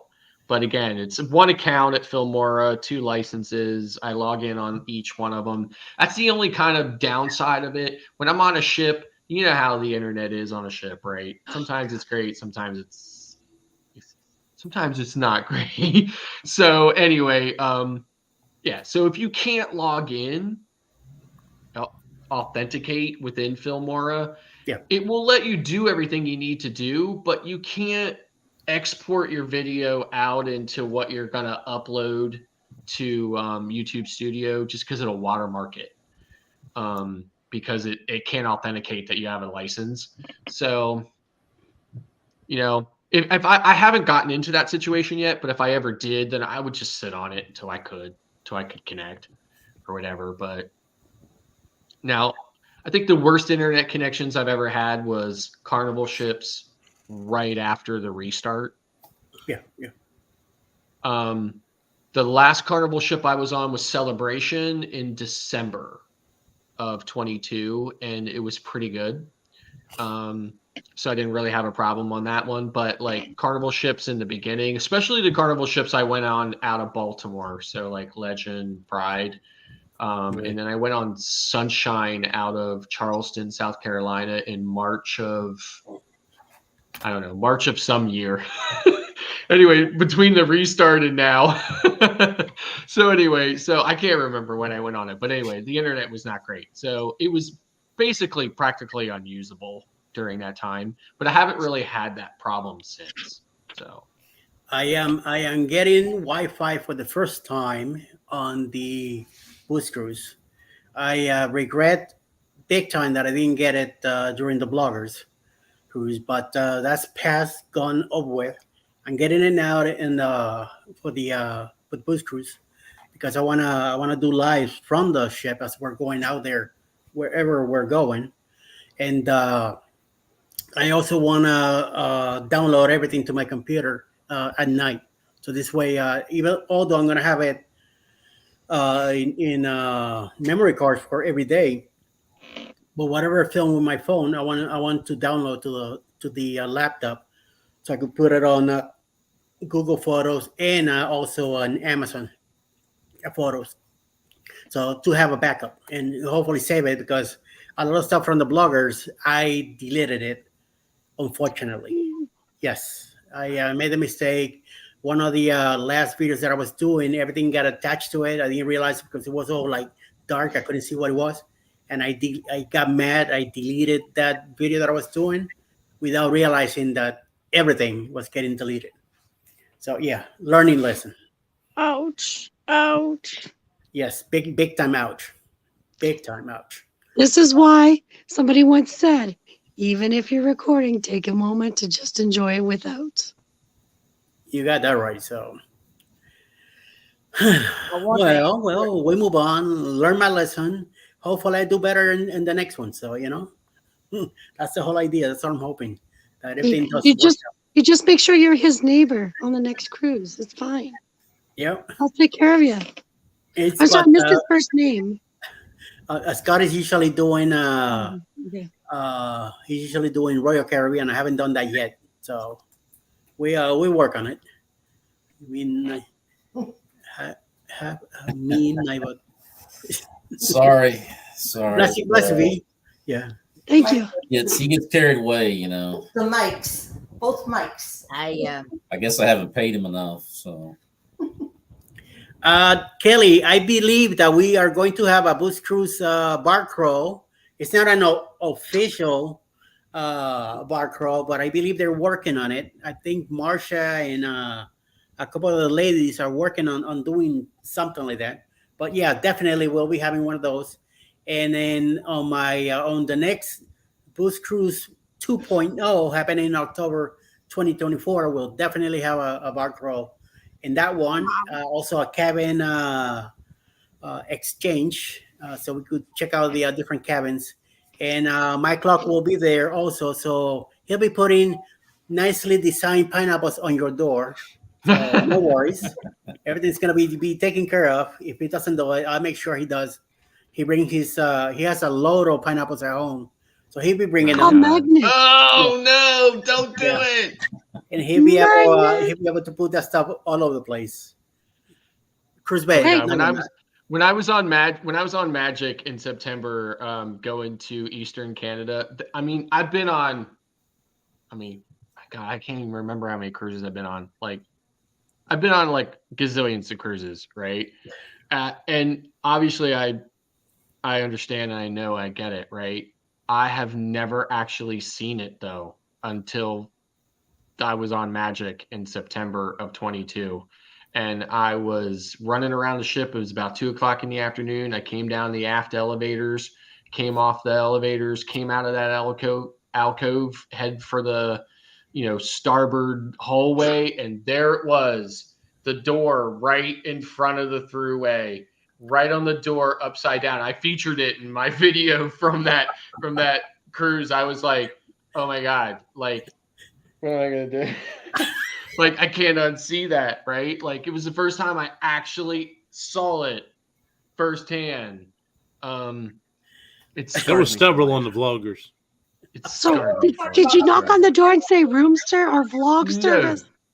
Free vlog service? No, in fact, even when I was vlogging about it, I didn't even know how to I didn't even know how to reference it, and I just ended up saying, and moving on. There was at least 30 of them on the horizon when we were on there for the inaugural cruise. Yep. Oh my gosh. I know vloggers had more than 20. Ugh. Y'all are talking about upside down pineapples, aren't you? Yes. Yeah. Yes. We even had them served at dinner time. We even had them served at dinner time. V knows what we're talking about. Yeah. Ron enjoyed his on a plate. There you go. I want to answer before we get too far. I want to answer Plump Traveler's question. Where do you think we're going? He asked me if I dyed my hair. And the answer to that is no. I don't know, but it looks to me like you did. I don't dye hair. You sure? I'm positive. He keeps it alive. He doesn't die. Gotcha. Yeah, he doesn't die. He paints it. He sprays it. Yeah. And I want to say hello to Ellsworth, Carl, and Lacey, Sarah, Brooke, and Chelsea. Chelsea. I always forget Chelsea. And I know Scott mentioned something about a cruise from South Carolina that he did on the Sunshine. So isn't there a cruise coming up in November? Yes, it is called the 4-Man and Destinations Delight Group Cruise. And it's going out of Charleston, South Carolina. Oh, what a coincidence. And Charleston. on the Carnival Sunshine.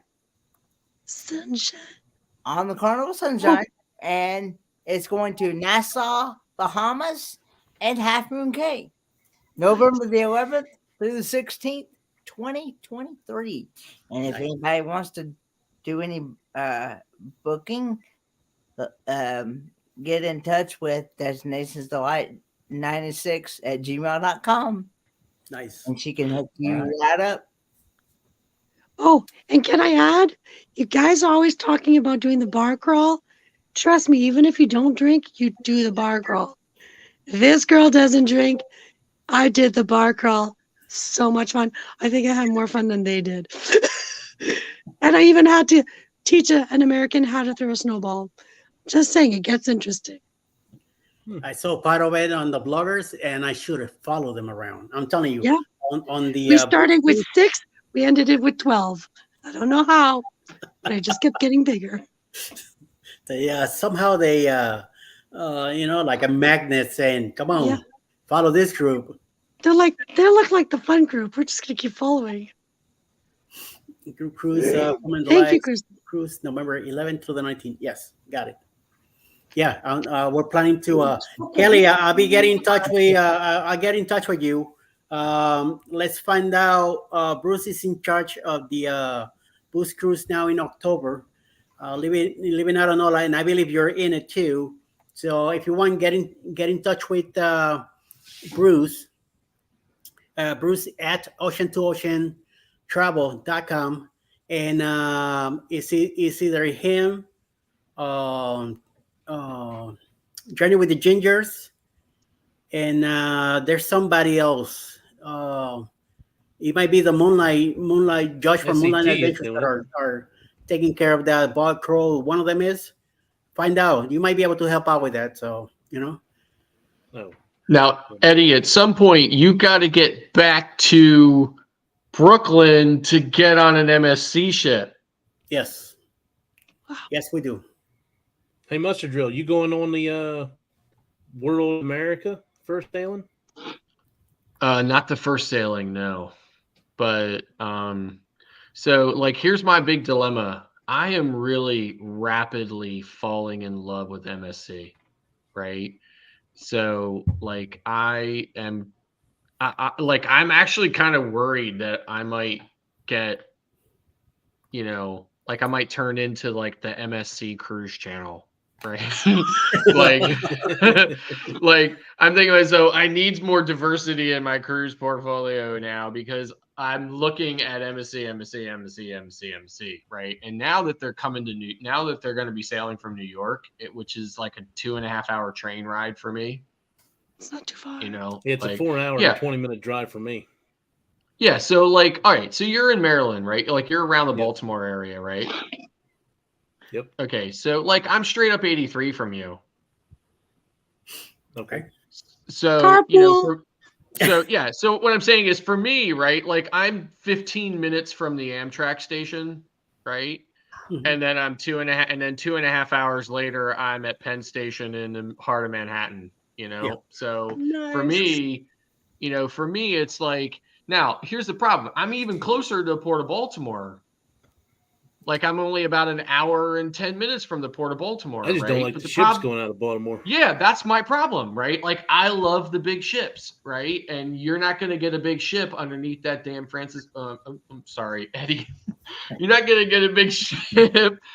Trust me, that's not gonna be the worst word. Okay, right. But anyway, so you're not going to get a bridge. I get so mad all the time, right? Like I said to myself, I wonder if I could use my connections from the Pennsylvania legislature to get a hold of Larry Hogan before he leaves office and tell him to get rid of that damn bridge. Right. So anyway, that bridge is the problem. Yeah, for sure. So so I like the big ships. So now that they're going to be going out of New York, So understand my first two cruises were Pride out of Baltimore because we did it for my honeymoon, and then we did it for my first anniversary. Then we said, well, let's try Royal. Well, then I went to Oasis. So I've done Oasis twice. I've done Wonder twice, and I've done Symphony. So I'm kind of hooked on the Oasis class ship. Yeah. I mean, Oasis is great, right? So, like, I was just on Anthem, which is, almost as big as Oasis. I was just on Anthem in January. I've been on my first Oasis ship. What I was on was Allure. And then Oasis came to Bayonne, New Jersey. So I've been on Oasis twice. I've been on Allure once. I've been on Harmony. I'm going on Wonder in October. My only thing about going out of New York is stopping at damn Port Canaveral. Yeah. So many cruises that want to stop in Florida. Yes, right. I want somewhere else down there first. So whenever I want to do like a longer cruise from New York, it's always going to go to like Puerto Rico, St. Kitts, St. Martin, St. Lucia, right? So, and which is a great cruise, right? I was just on that in January. It's an amazing cruise. It's really awesome. 11 days, right? From New York. Now, here's the problem. The only thing I hate about that whole thing, like in January, like the heart of the winter, right? So, what the North Atlantic is like sailing out, so the days down and the days back are terrible. They're cold. Yeah, you're freezing on the way. The ocean's terrible, right? Everything is terrible, right? But in any event, while you're down there, it's great. And it's great that I don't have to fly, right? Flying's an ordeal for me. I have to drive to BWI or I have to drive to DCA. I have to stay the night before. Well, not to BWI, I don't stay the night before, but DCA, I stay the night before. It's a whole big ordeal. It's a big ordeal for everybody, right? But, for me, it's like, it's great if I can get on a cool ship like that and do a really great itinerary. So now MSC's coming to Brooklyn, and they're going to be doing, like, for instance, I'm going to be, like, in January of 24, I'm going on Maravilla from Brooklyn. I'm going to Cozumel and Costa Maya. You can't do that from the Northeast on any other line on any other ship. Right? Oh, so they are doing it without having to stop at Port Canaveral? Yeah, so the whole itinerary is Brooklyn down to Cozumel, then Costa Maya, then up to their private island in Ocean Cay, and then back up to New York, 11 days, right? So now I'm sailing that solo. I'm in a studio cabin, and that's the other thing. That's the other great thing about MSC. When you're in, like, even Royal Caribbean has studio cabins, right? And they are, quote, not supposed to have the single supplement. So they're supposed to be cheaper, but they're always just as expensive as if you're booking a standard cabin with one person in it, right? But I'm sailing an 11-day cruise from Brooklyn on Maravilla to Cozumel and Costa Maya for $700 all in. Man, you can't beat that. Wow. $700 all in. So yeah, I mean, like, I'm gonna hitchhike to Brooklyn if I have to, like, I'm getting on that ship, right? Yo, Brooklyn in the house, baby. I'm not missing that, right? So here's the flip side of that, right? If I want to get on Anthem, which is right across the river from there, and do an 11-day cruise on a balcony cabin for 2 people, it's going to cost me $5,000. Wow, what a difference. But the missus and I are getting on Maravilla for 7 days in February in Yacht Club. Okay, we're in a Yacht Club suite, which means it includes everything. Alcohol, Wi-Fi, personal butler service, the best restaurants, no lines, priority this, priority everything, right? Nice. Yacht Club is the equivalent to Star Class on Royal Caribbean. If you get in, let's say you get on Oasis in May for a 7-day cruise to Port Canaveral and the Bahamas, right? and you're in a star class, that's going to cost you $27,000. Ouch. The missus and I are getting Yacht Club on Maravilla in February of 24 for $2,500. Man, can't beat that. So, yeah, this is what I'm saying. I'm Like, paying more than that for the first sailing of Icon for an inside cabin. yeah, exactly, right? Like, I have a group right now on Icon in April of 24, and my, like, I'm looking at the prices. The prices are triple what they were when I booked people into that group. It's crazy. So that's what I'm saying. Like, when MSC is going to keep offering cruise, pricing like that, like I can't. I have to do it. I have to do it. I have to cruise that. But then I'm like, look. Then I'm going to be like this. I'm going to be like, hi everyone, welcome to the muster drill. I'm Scott, and I'm on MSC again. That's my only problem with it, right? Like getting on MS from a content standpoint, being on that same line, same ship, over and over and over, it's not very indicative. But at the same time, there's no way I'm letting cruises at that price pass me by. I'm just not doing it. Well, hopefully, as far as the ship thing goes, they're building a lot more ships, so hopefully they will rotate correct, them out. right? So that's the thing I am hoping for. And with it being New York, like it's not Baltimore, right? So New York, they're going to have Maravilla there, but they can easily bring in any of the other ships. They can bring in Seascape or Seashore or Seaside or whatever, right? They can easily do that with it being New York. So Definitely. I'm really looking forward to the World of America. Oh yeah, I mean, like I've been telling everybody from day one that I heard about it that I wanted to go on it, and then they sent me the email saying, "Hey, they opened up the bookings," so I got on there, and I could do the first 2 weeks of back to back on the ship with drinks and Wi-Fi included for $3,600. Yeah, exactly. Yep. Yeah, so like there's like a 20-day cruise on Maravilla in February of 24 from Brooklyn, and you can do that 2 people in a balcony for about that same amount of money, about $3,200 for 20 days. Yeah. It's 2 itineraries back to it's like basically like it's basically like rinse repeat, right? You're going to go to their private island twice. Yes, but you're going to go to the other ports once. on a ship, right? 20 days on a ship for 2 people for $3,200. I mean, come on. Like you got to do it, right? So that's my only problem with it. Like I can't pass that up, but at the same time, from a content standpoint, I don't know how much I'm going to get out of that. And that's the problem with me. Like I've been a travel agent for almost 8 years now, but since I've been doing YouTube, that kind of changes the dynamic of my cruising because now every time I look at a cruise, I look at it from a content opportunity standpoint. True. I can speak with you on that one. For the same reasons. And I just saw too, I just pulled up, I was reading on the Carnival Pride that was out of Tampa, Florida. They just went into a dry dock series. They're getting 10 new ADA compliant rooms that are going to be on the same floor as the nightclub.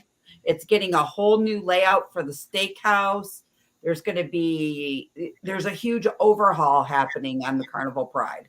And they just got redone in 19, I think. Yeah, and they're going to do it. They're doing it again, and it's all the Carnival Pride's going to be in Europe for 15 cruises, and then it's going to head over to the Mediterranean. Like there's a bunch of different things that this Carnival Pride ship's going to be going on. Yeah. Like I said, that was my first ship. Yeah. It was a pretty nice ship. I just wanted something bigger. I tell you what, when we went on the Carnival Horizon, and I've cruised ships, that's for sure. Like we were on, I did Royal Caribbean before I moved over to the Carnival series. And being on them ships and then coming over to the Carnival series, I'd rather stick with Carnival. Except for when we go to Australia in 2025 for the Down Under Cruisers and the Helping Hands for Cruising group cruise. I wanted to do that, but it was $6,000 for us for for flights, and then $6,000 for the cruise. Yeah. But you know, if you book it, you can make payments for your flights and everything through Celebrity. Well, I understand that, but my hang up is $12,000. I can go on several cruises. Is it? Yeah. Is it just you and your wife that are going? Yeah, it would be just me and the wife. True. True. I know. I know it's pricey. That's something we've looked into. I mean, I really would like to, but I think that's going to have to be when I retire, and because I mean, I still do have kids here, so I'm going to be leaving, and that's a 14-day cruise, isn't it? Yeah. Yeah. Yeah. So I'm going to be leaving them for over 2 weeks. Yeah. I would like to experience what Australia looks like, but I don't. If you're gonna go, I highly recommend going. And Bill, how you doing, buddy? take a full month and go enjoy it. Good, how are you? What's up, B-Dub? How you doing? Good. Hey, B-Duff. Doing good. I love that you're in here, Bill. I love that you're pushing through that barrier. I love it. Yep. I'm a little shy, so I'm just gonna. I know you are. So I'm so glad you're in here. Well, you're not shy anymore. That's out the door. The only way you're going to break yourself from that shyness is just to go ahead and just jump on a live stream and just start talking. No, you're doing it. Listen, Bill, you're doing a great job. I love watching your videos, and I can tell that you're struggling through them, and I know it because I've been there, and I know that, just keep doing it, man. It's going to get easier. So, but I'm really enjoying. Here's the thing I think about your videos, and don't take this the wrong way or anything, right? But your videos are great. Everything you're doing is great. But I think if you I see way more confidence in your Instagram posts and your Instagram videos than I do in your YouTube videos. And I think if you can just take that Instagram confidence and apply it to YouTube, you're going to be even better. Yes. Yeah. It's all taking that first step, man. Yep. Yeah. I definitely agree with that. I definitely feel more confident with Instagram than YouTube right now. So. Yeah, I mean, it shows. I can see it. When I see your Instagram post versus your YouTube videos, I can see there's there's a noticeable difference. And it's fine. There's nothing wrong with either one of them, right? Yeah. I'm just saying, just try to apply that Instagram confidence that you have to your YouTube videos, and you'll just shine even more than what you already are. You're doing a great job, man. I love what you're doing. Honestly, I do. Right. And we both live in Pennsylvania. So, so I'm rooting for you either way. Right. Although he's in an undisclosed location right now. Yes, I'm in an undisclosed location right now that is not Pennsylvania, but. And he's drinking some Coronas. Yes. Without the lime. No, actually, look, Eddie. Look, there's lime in there, man. Oh, okay. There's a lime in there. That's the way to do it. He's got a floater. Yes. Yeah, because I said to the missus, right? I was like, hey, since I put that Bud Light back and it got Corona, I have to make another stop for limes. You got enough for the whole week? No. I'm going to be too busy. It's supposed to be pouring down rain here tomorrow, so we're not going to be doing much. Yeah. So I said, this is the perfect time. And I'm just really dead tired because we've been driving all day, right? So so I said, this is the perfect time to just, knock a couple of these back and chill. Yeah, I think we're supposed to. And I was not expecting to be in your live stream either. So Well, to tell you the truth, I was even going live tonight. Oh, really? Then I heard from my clock, and I say, "All right, 10 o'clock it is. Let's do it." I Don't let 'em actually, fool you know, you. I really enjoy. I see a lot of lives with Mike in it, right? I really enjoy watching Mike's. You know, like Mike doesn't say a whole lot, but you know, he just I don't know. You bring something to the whole live stream. Something to the I mix. like Experience, picking on him. Mike. That's Yeah. why I enjoy having him around. Yeah. He's way taller than me, but I don't care. It doesn't take Everybody's much. taller than me. I'm only 5'6", right? Like I'm the shortest man in the world, right? No, you're not. He's 4'11". Who's All for right. Talk about Kenny. No, I'm 4'11". actually 4'9". There you go, 4'9". 4'9". Really? I'm even taller than Kenny, not by much.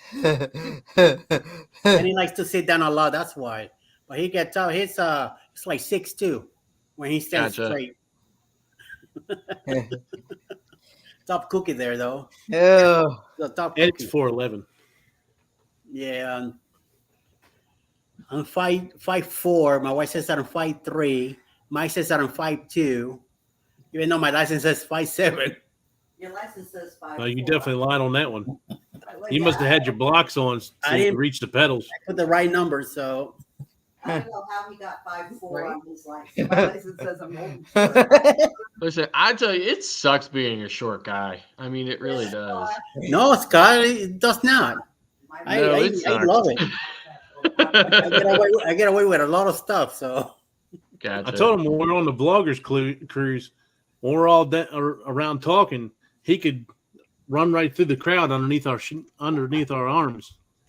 I just said to the I said to my wife again today on the drive down here. I was like, listen, you sure you don't want to take your mom on the Wonder? She's like, why? You want to go on that ship with all those vloggers, don't you? I'm like, no, I do. Actually, I do. That was a lot hey, of fun. Anthony on the move. No, you're going on the great Wonder ship, with though. me.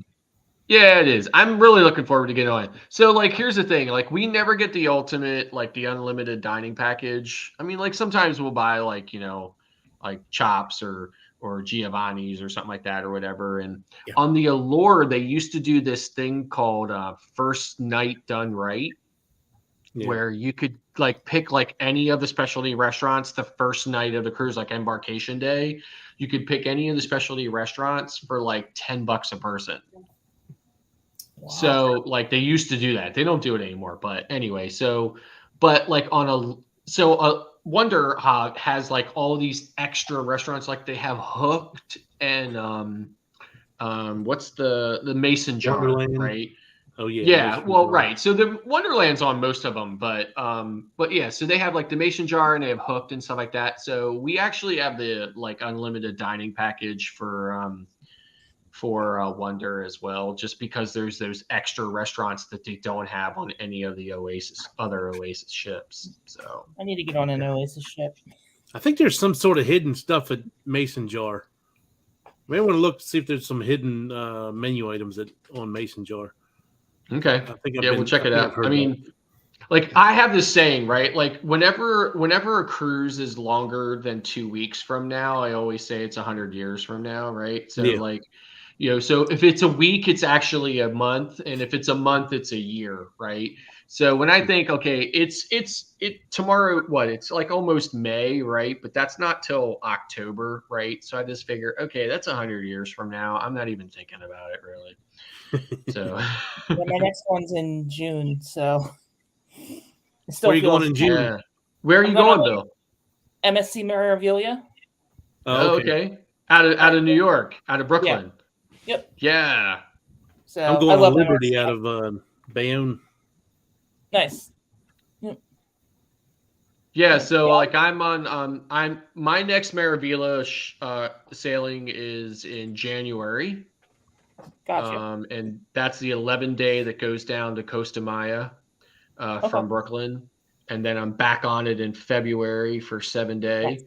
So I love MSC. Yeah, I mean, I said earlier, and when I first joined the live stream, MSC, I'm quickly falling in love with MSC. I really am. So Yeah, it was on Did you get the free drinks and Wi-Fi and all too on yours? No, I have. So you only get free drinks and Wi-Fi on Yacht Club. Yep. So you No, have I to got book it. in. I got it on World America. Are you on Yacht Club?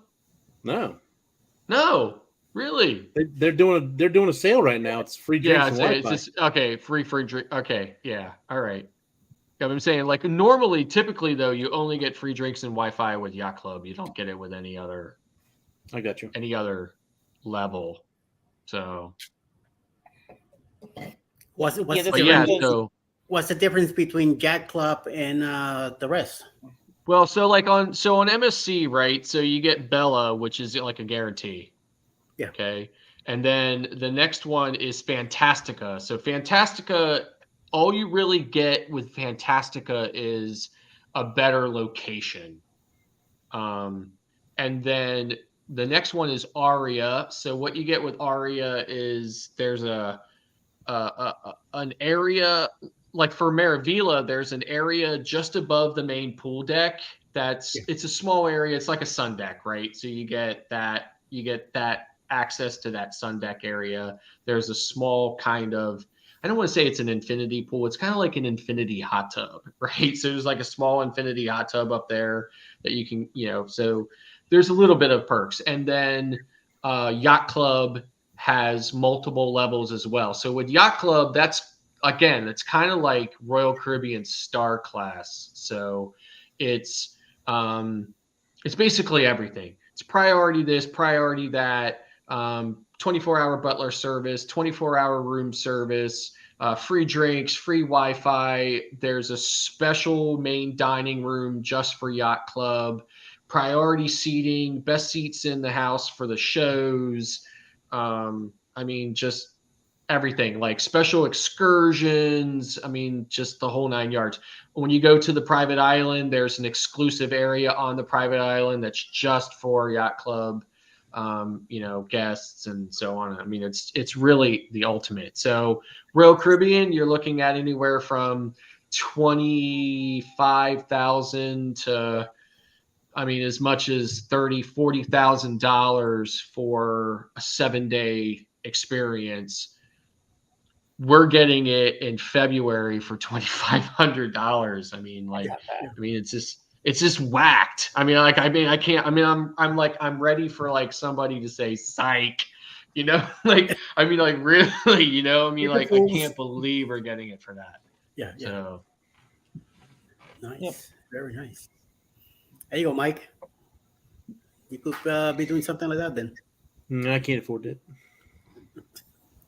Yeah, you gotta go to the corner more often now.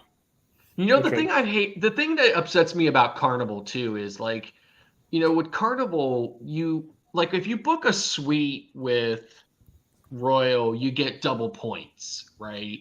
You get a couple other perks and stuff like that too, but that's the one main reason why. And if you're a single person in a suite on Royal, you get triple points, right? Oh, wow. With Carnival, you book a suite and you get the suite. That's it. You don't get anything. You don't get anything special for booking a suite with Carnival or whatever. I did hear they're talking about trying to change that now, but I'm not 100% sure whether they're going to or not. I really wish they would, because there's been a bunch of times where I would love to jump into a suite on Carnival, but otherwise I'm thinking just get a balcony is, if I'm not going to get anything special for being in the suite, balcony is fine with me as far as I've thought about booking a suite with Royal just for the simple fact of getting the double points. So it's exactly. Worth it. Yeah, so the trick that I did, this is the long time ago, right? Before all of the lines went to per day kind of thing, like every day. You used to get a point per cruise. So on Royal, when you got 1 point per cruise, you only needed 10 cruises to be diamond, right? So, and if you booked a suite, you got 2 points. So, when they announced that they were going to shift from this system to the one we have now, where you basically get a point per day, was at 8 points. I took a 3-day Bahamas cruise on the Sovereign of the Seas from Port Canaveral in suite and got double points and got grandfathered into Diamond when they switched. I got you. Wow. Yeah. So again, it was a long time ago. So how do they throw your points? Do they did you got grandfathered in? Do they start you out at the lowest point value for Diamond? 80. Yeah, at 80. Okay. Yeah, which was the lowest point value for Diamond. So So now, go ahead. You've already matched up your MSC, right? Yes. So what'd you end up getting for Diamond on MSC? Yeah, so here was the bummer, right? Right before I did it, Diamond would get you black. Okay. But now it only gets you gold. Okay. On MSC. Yeah, so I only got gold. I matched MSC with Carnival, and I was gold, and I got silver with them. Oh, really? So yeah, so I'm platinum on Carnival, and I'm only like 1 7-day cruise on Royal Caribbean away from Diamond Plus. So now here's the problem with Diamond. The difference between Diamond Plus at 175 nights and Pinnacle, Pinnacle is 750 nights, right? So I will never be Pinnacle. I just won't be. But so at Diamond Plus, I could have gotten the black card on MSC. But again, so it's fine. Now, is that their highest, the black card? Yeah. So, and I think that's actually called Diamond, I think, on MSC. But everybody knows it as the MSC black card is basically what everyone knows it as. But now MSC will also match Marriott, Hilton, and IHG hotel groups as well. Yeah. But the problem is that I'm only gold. I'm gold with Marriott, gold with Hilton, and platinum with IHG, but those only translate to gold on MSC as well. So the other thing that you might not know about MSC either is if you don't sail once every 36 months, you will lose that status match, and they will not match you back again. They only match you once. Yeah. So you have to sail at least once every 36 months in order to keep it. So okay. Yeah, I did not know that. I'm currently a platinum with Royal.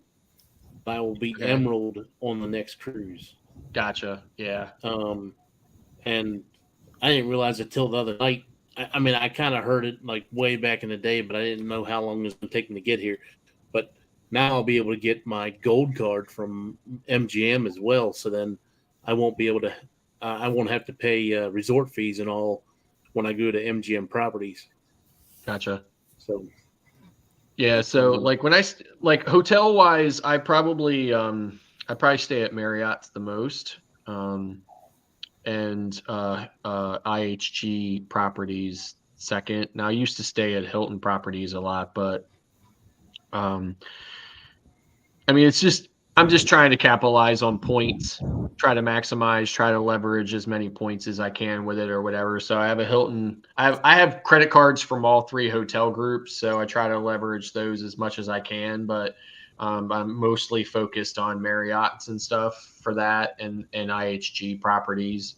And then when it comes to IHG properties, I usually only stay in like Crown Plazas and Intercontinentals and stuff like that or whatever. So like I'm not staying at Holiday Inns. Not that there's anything wrong with staying at a Holiday Inn. I'm just never in a place where it makes more sense for me to stay at a Holiday Inn than it does another hotel. But I mean, it doesn't matter at this point because I've already status matched with MSC to gold, so I can't do anything else. So now at this point, I just have to work my way up to diamond with MSC. Yeah. And then once I'm there, I'm there. So, and there's nowhere else to go from there. The other flip side of that is again, no, Like I'm almost Diamond Plus on Royal, but the difference is 175 to 750. I'll never make Pinnacle, but I'm Platinum with Carnival. Diamond's only 200, right? So I can definitely see myself making Diamond on Carnival probably within the next 5 years. So I got you. Hello, Timmy Ray. Jimmy Ray and I really wish. Eric B are here. Hello, Travel Adventures with Eric B. What's going on? I really wish I would have taken advantage of the double points that Royal was giving out for at the restart. yeah, I only yeah, got that one whole that I got year, double that whole points. year they did double points. Yeah. Yep.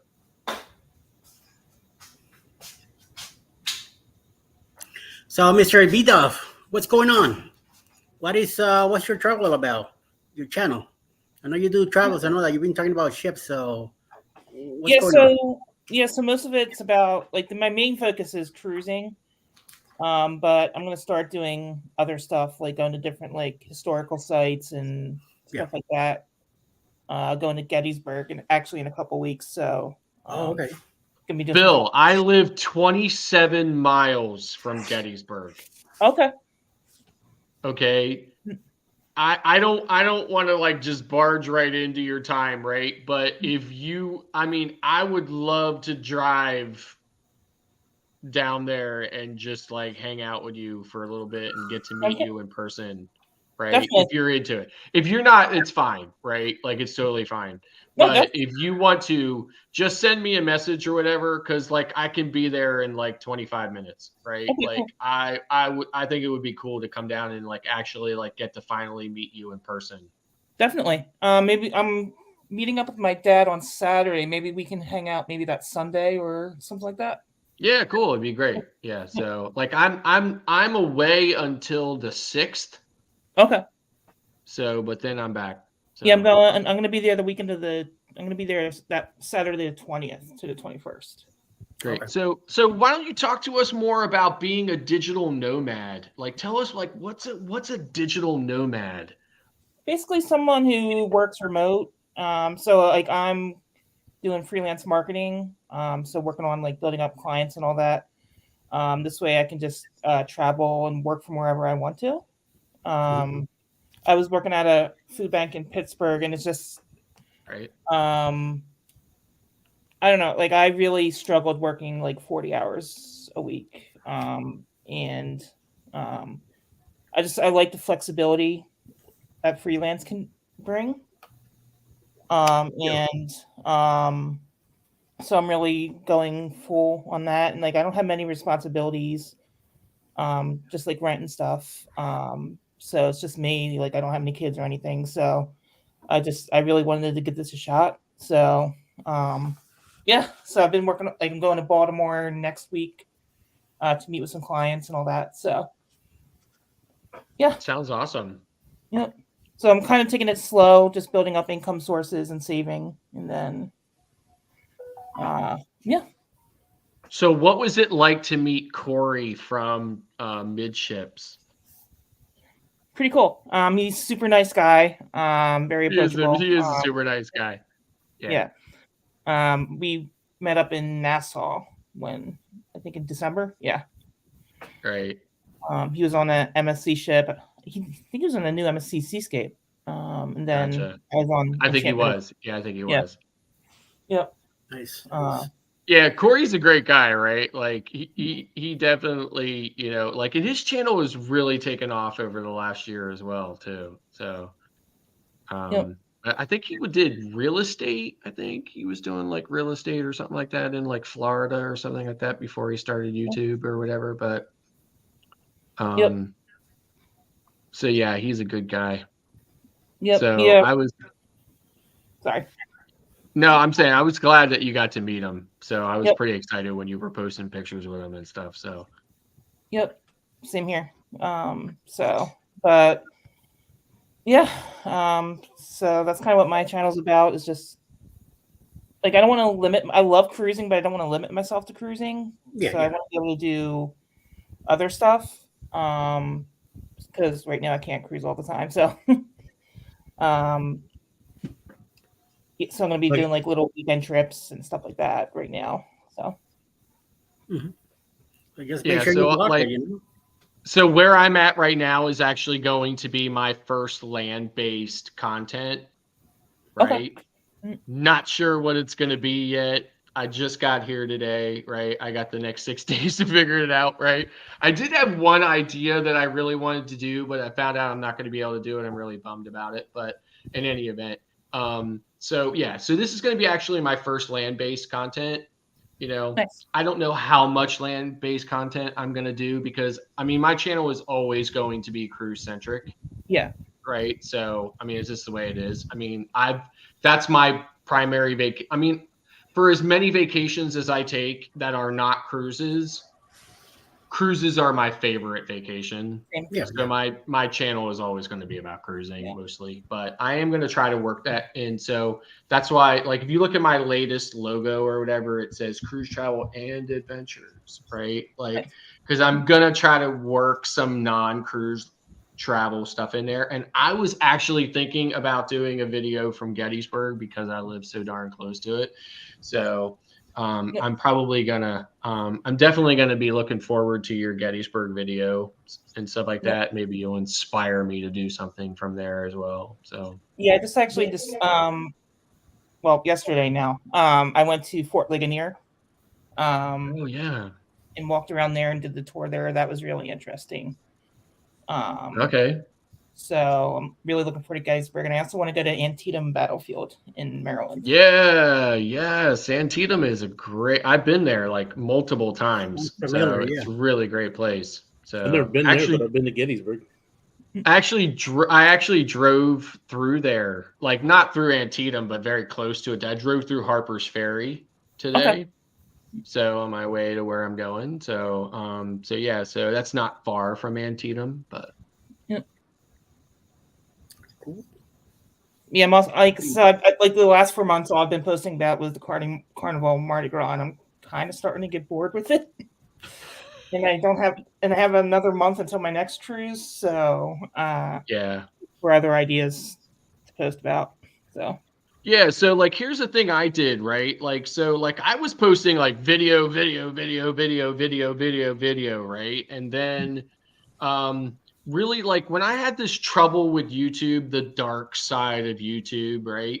When I had this trouble with YouTube, I had this insane problem with YouTube and invalid traffic, right? So for some reason, I got bot attacked. Love it. So I got bot attacked, and it resulted in invalid traffic on my channel, and my revenue tanked, right? Like my revenue went from $700 a month to like 15 cents. Wow. So, you know what? I got mad, right? Like I got to be careful, right? Because I've been having a little too much of this, and I might say something I shouldn't. But anyway, listen, I love YouTube. I'm not trying to crap on YouTube at all. I'm not. But I'm just saying there is a side of YouTube, and I am nowhere near the first I mean, that was the thing. When this happened to me, I started trying to research it, and I went down this endless rabbit hole. There is close to 100,000 creators, and I'm talking about huge creators, people that have 600,000 subscribers, 100,000 subscribers, have been YouTubers for 10 years, you know, and not people who, you know, only get 5 views. I'm talking about people who like channels that are so big, they hire independent media consultants to manage their channel because it's massive, right?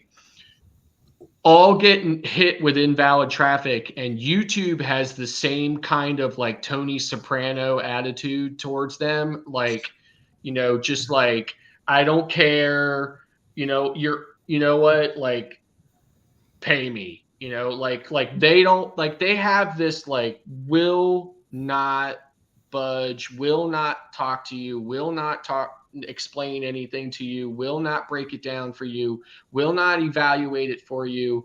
They tell me all the time, there's no way we can manually evaluate your channel. There's no way we can manually review this. There's no way we can do this.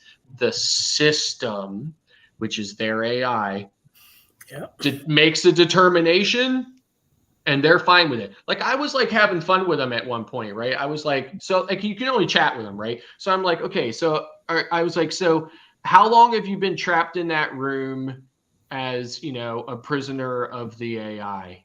Like, does your wife get mad that you love the AI more than her? Because I mean, like, I was just at the end of my rope with it, right? Like, I was like, I don't know what to do.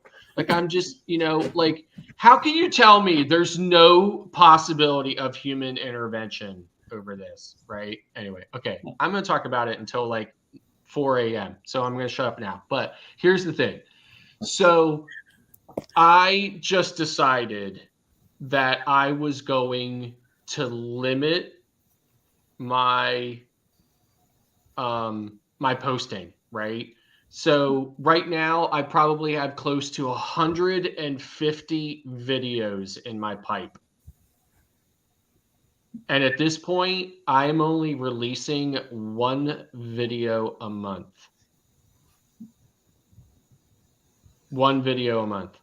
So my videos are really far behind the actual time, right? I would love to go back to a day where I am posting content almost as it's happening, right? Like I'm on a ship. So like I'm on a ship and if I did this thing yesterday, you're seeing it tomorrow, right? Like I want to go back to that. But at this point, I cannot give YouTube my content for free. Yeah. Like I just can't do it, right? Like and I'm preaching to the choir here, right? You guys all know how much goes into producing a video, right? And it's not put aside the whole idea that, you enjoyed it, it was fun, you were there anyway. I mean, put aside all of that, right? Think about it from a point of view of the time that you were sitting there in front of your computer, putting all that stuff together, making those cuts, doing all that work, right? You really want to be giving that to you. Like 1 month you're giving that to YouTube, they're giving you $700 for it. The next month you're giving it to you, they're giving you 15 cents. Now you're getting like 5, 6, 7,000 views, right?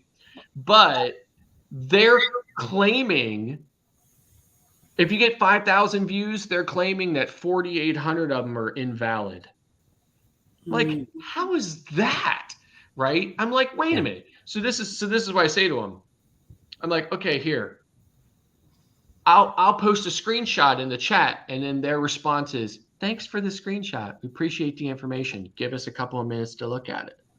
Right? So the screenshot is their own statistical data from Studio, right? Like from YouTube Studio, their own statistic that shows that if I had 39,000 views, or if I had 3,900 views on a video, 3,700 of them came from recommended. That's in their own data. Their own data shows that all but 200 views came from them recommending my video to other YouTube other YouTube viewers, and those YouTube viewers doing exactly what YouTube wanted them to do with that, which was click on it and watch it. And when I give them that information, I say, so tell me, I said, is YouTube recommending my video to fake users? And I get no response. And then the next thing I said to them was, so explain to me how YouTube recommended my video to 3,900 people. 3,700 of them clicked on it, and they're invalid. And the response was, we need to look into this further. So we need to transfer this chat to an email. Do you agree? And I said, yes. And then 20 minutes later, I get an email saying, our determination stands. Have a nice day. Wow. Because they would not, and that was what was ready for me to just like, I'm like, okay, can I get on a plane right now and fly to Silicon Valley? Right? Like I was ready to just like lose my mind over that, because I'm thinking to myself, I gave you irrefutable proof that my traffic was not invalid, that it actually came from you recommending my video to 3,700 people and those people all clicking on it. And I gave you proof of that, and you will not answer, you will not acknowledge it, you will not do anything about it. And that was my problem, right? So then I finally just had to surrender to it. I had to surrender to it. I had to give it up, and I had to say, okay, fine. So now my channel is recovering a little, right? Yep. Not a lot, a little, right? So now things are recovering a little. So I'm like, okay, fine.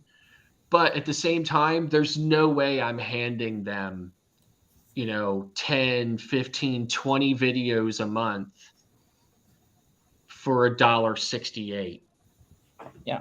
I'm just not doing it. So I have a lot of content in the pipe all ready for me to just release slowly, right? Now, Yeah. The flip side of that is it's damaging my channel, because YouTube viewers are the most fickle human beings on the planet.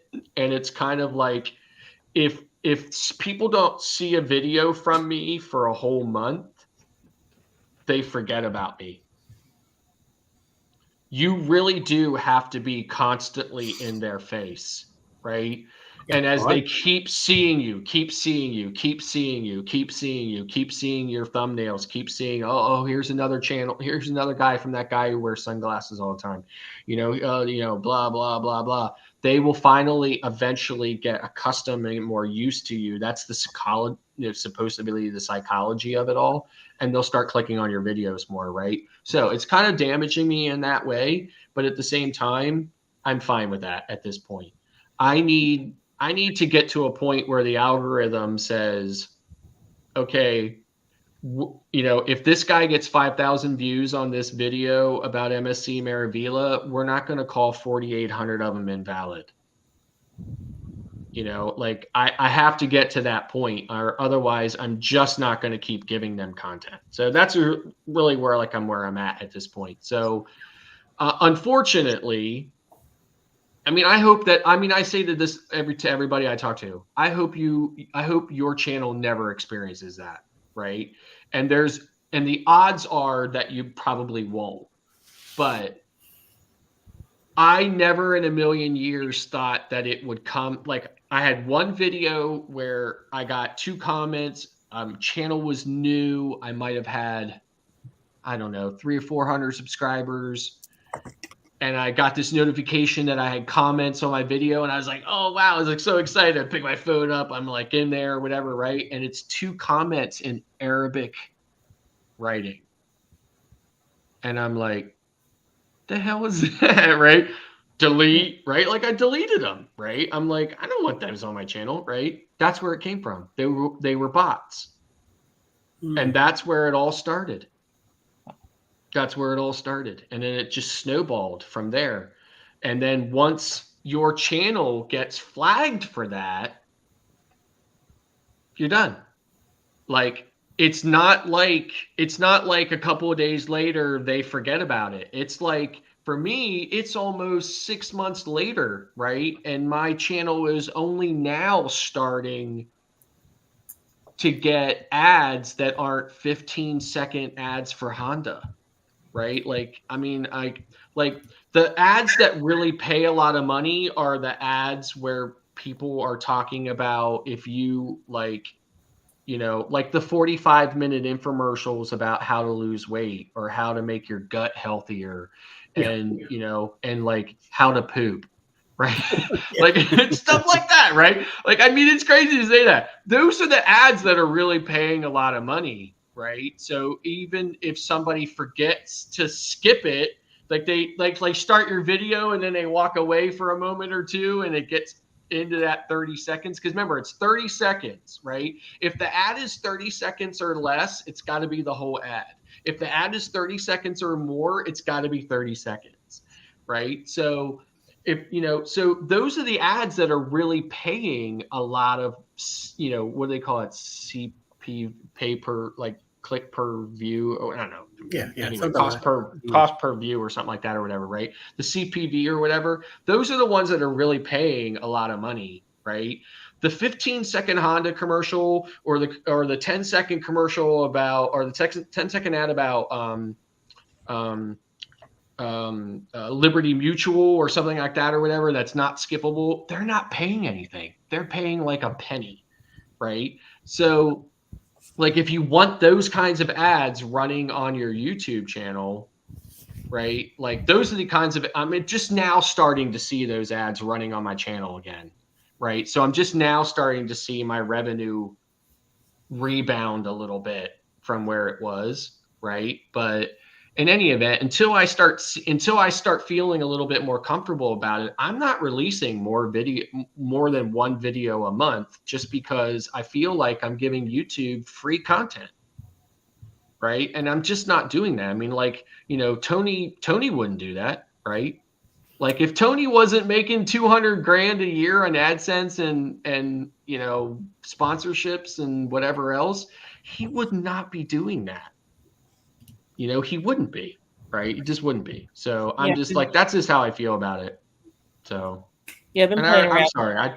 I said way too much about it. I'm really sorry. Like just like rambling on about it. It's like that's the point when you've had too much beer. So you're venting out and let it out.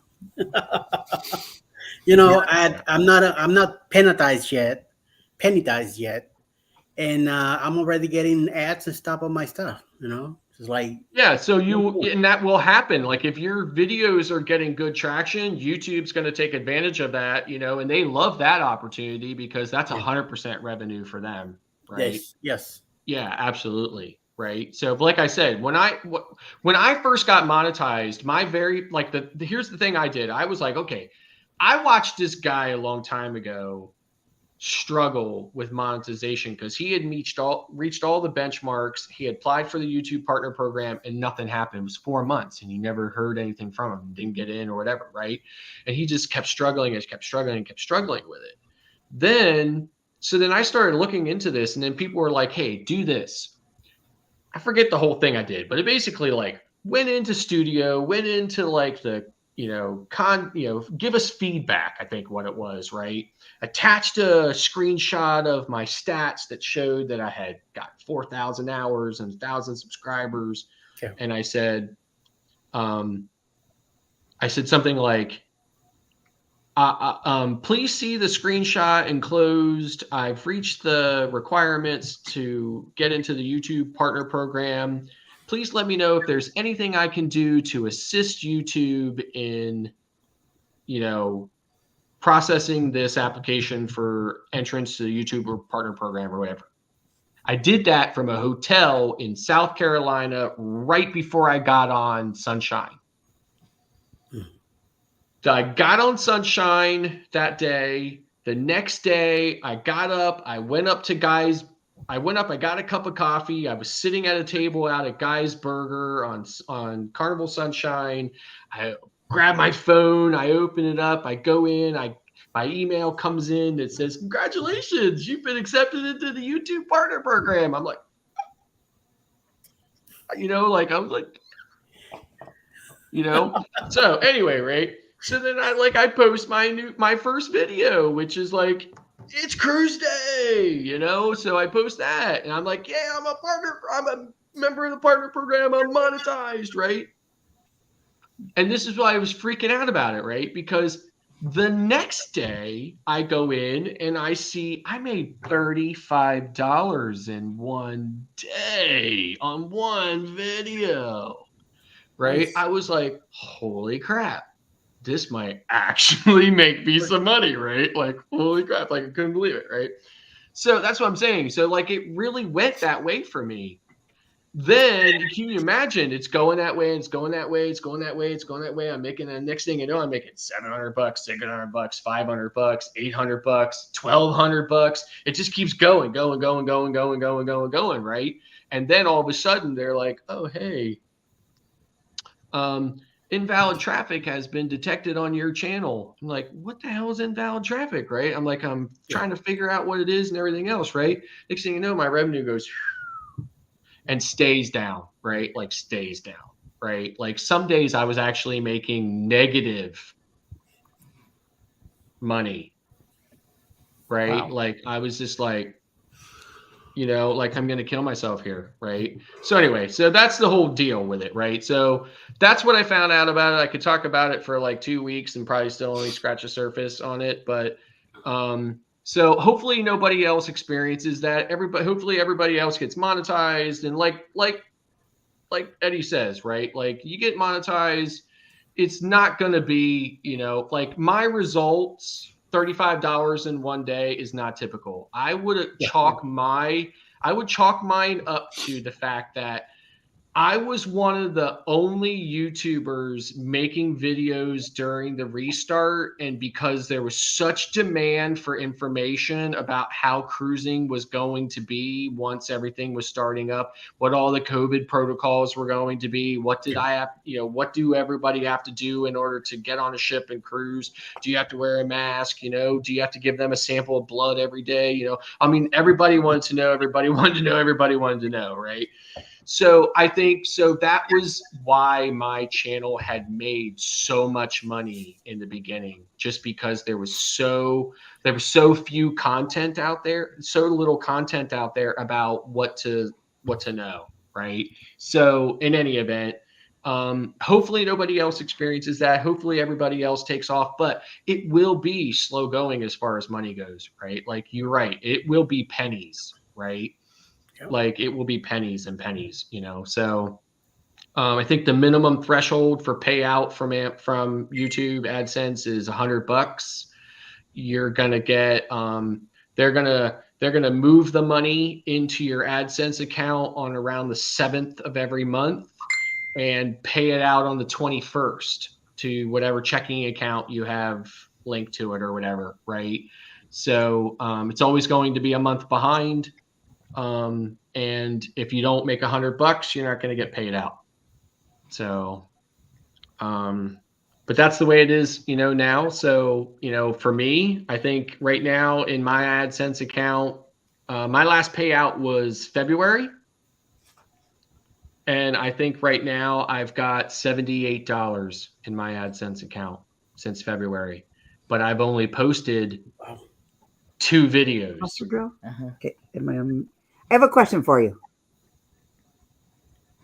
So when you, because I'm monetized, and when you, like, I know what I made, what do they do with that money? Do they just keep it in your YouTube stuff until you get enough in there to pay you out?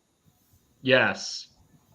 Yeah, so that's what it does. So it sits in your AdSense account, and the minimum payout threshold is $100. So it sits in there until you get to $100, and then it pays it out on the 21st of the following month. Okay. So that makes sense. So that's how it does. Yeah. So they'll move it from, so like when you go into Studio and you look at like what your earnings are. They won't move it from Studio to your AdSense account until the 7th of the following month. And then on the 21st, they'll ACH it to your checking account or whatever that you have attached to it. So it's always a month behind. Okay. Right. So I've had, like I said, my payout was in February. I had a video in March, and now the video that's currently out there now. So I've had 2 videos. I've made $78 in 2 months. Right. Yeah. It's not nothing, but it's not going to pay. Yeah. I mean, listen, it's not, I mean, but it's not going to pay for a cruise. right? Like yeah, that's yeah. the whole Right, dream. That's right. everybody's dream, right? Everybody's dream is I'm gonna do cruise content, and eventually this cruise content is gonna pay me enough money to pay for cruises that I can produce more cruise content, right? Right. Like that's the whole circle, right? So Circle of life. and yes, and you know what? I say good luck to everybody for that, right? I have been monetized for almost 2 years now, and that's not happened for me yet. So close to it. So, but not happened to me yet. And Right? now that you're saying about payouts, how do they do that? Do you have to have uh, one of those payroll deposit accounts, or do they mail you a check or what?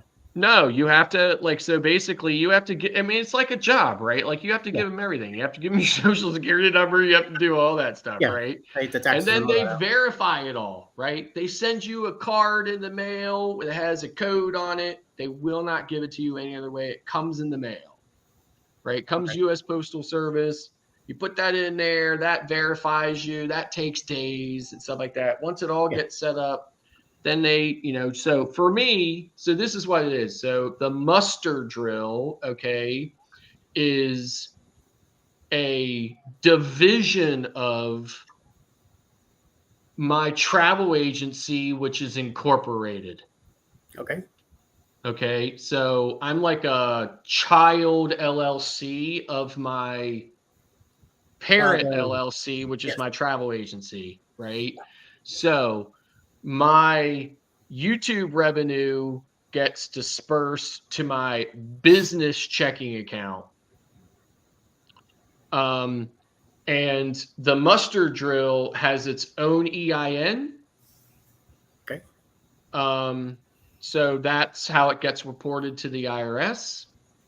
But that's not what I would expect most YouTubers to do. Like I'm sure like the big guys do that, right? I'm sure the Yeah, big they have guys to. are all incorporated, Oh, right? you have to. Because Yeah. why would you want to be making $100, $200, $300,000 a year and not be incorporated over it, right? Like I only did it that way for me because it was simple for me. Since I already have a travel agency, it was simple for me to just make the muster drill a division of, right? But I don't talk about it and I keep the two separate. Like if you look at the description, in the description of any of my videos, you see a little blurb that says, I can help you plan your travel. Contact me here. That's it. That's all. Right. And occasionally I talk about being a travel agent in my videos, but otherwise I try to keep the two separate because they are two separate entities. So Yeah. that's it. So me and Eddie are pretty close to being monetized. Just a matter of hours at this point. Okay, great. What can you write off?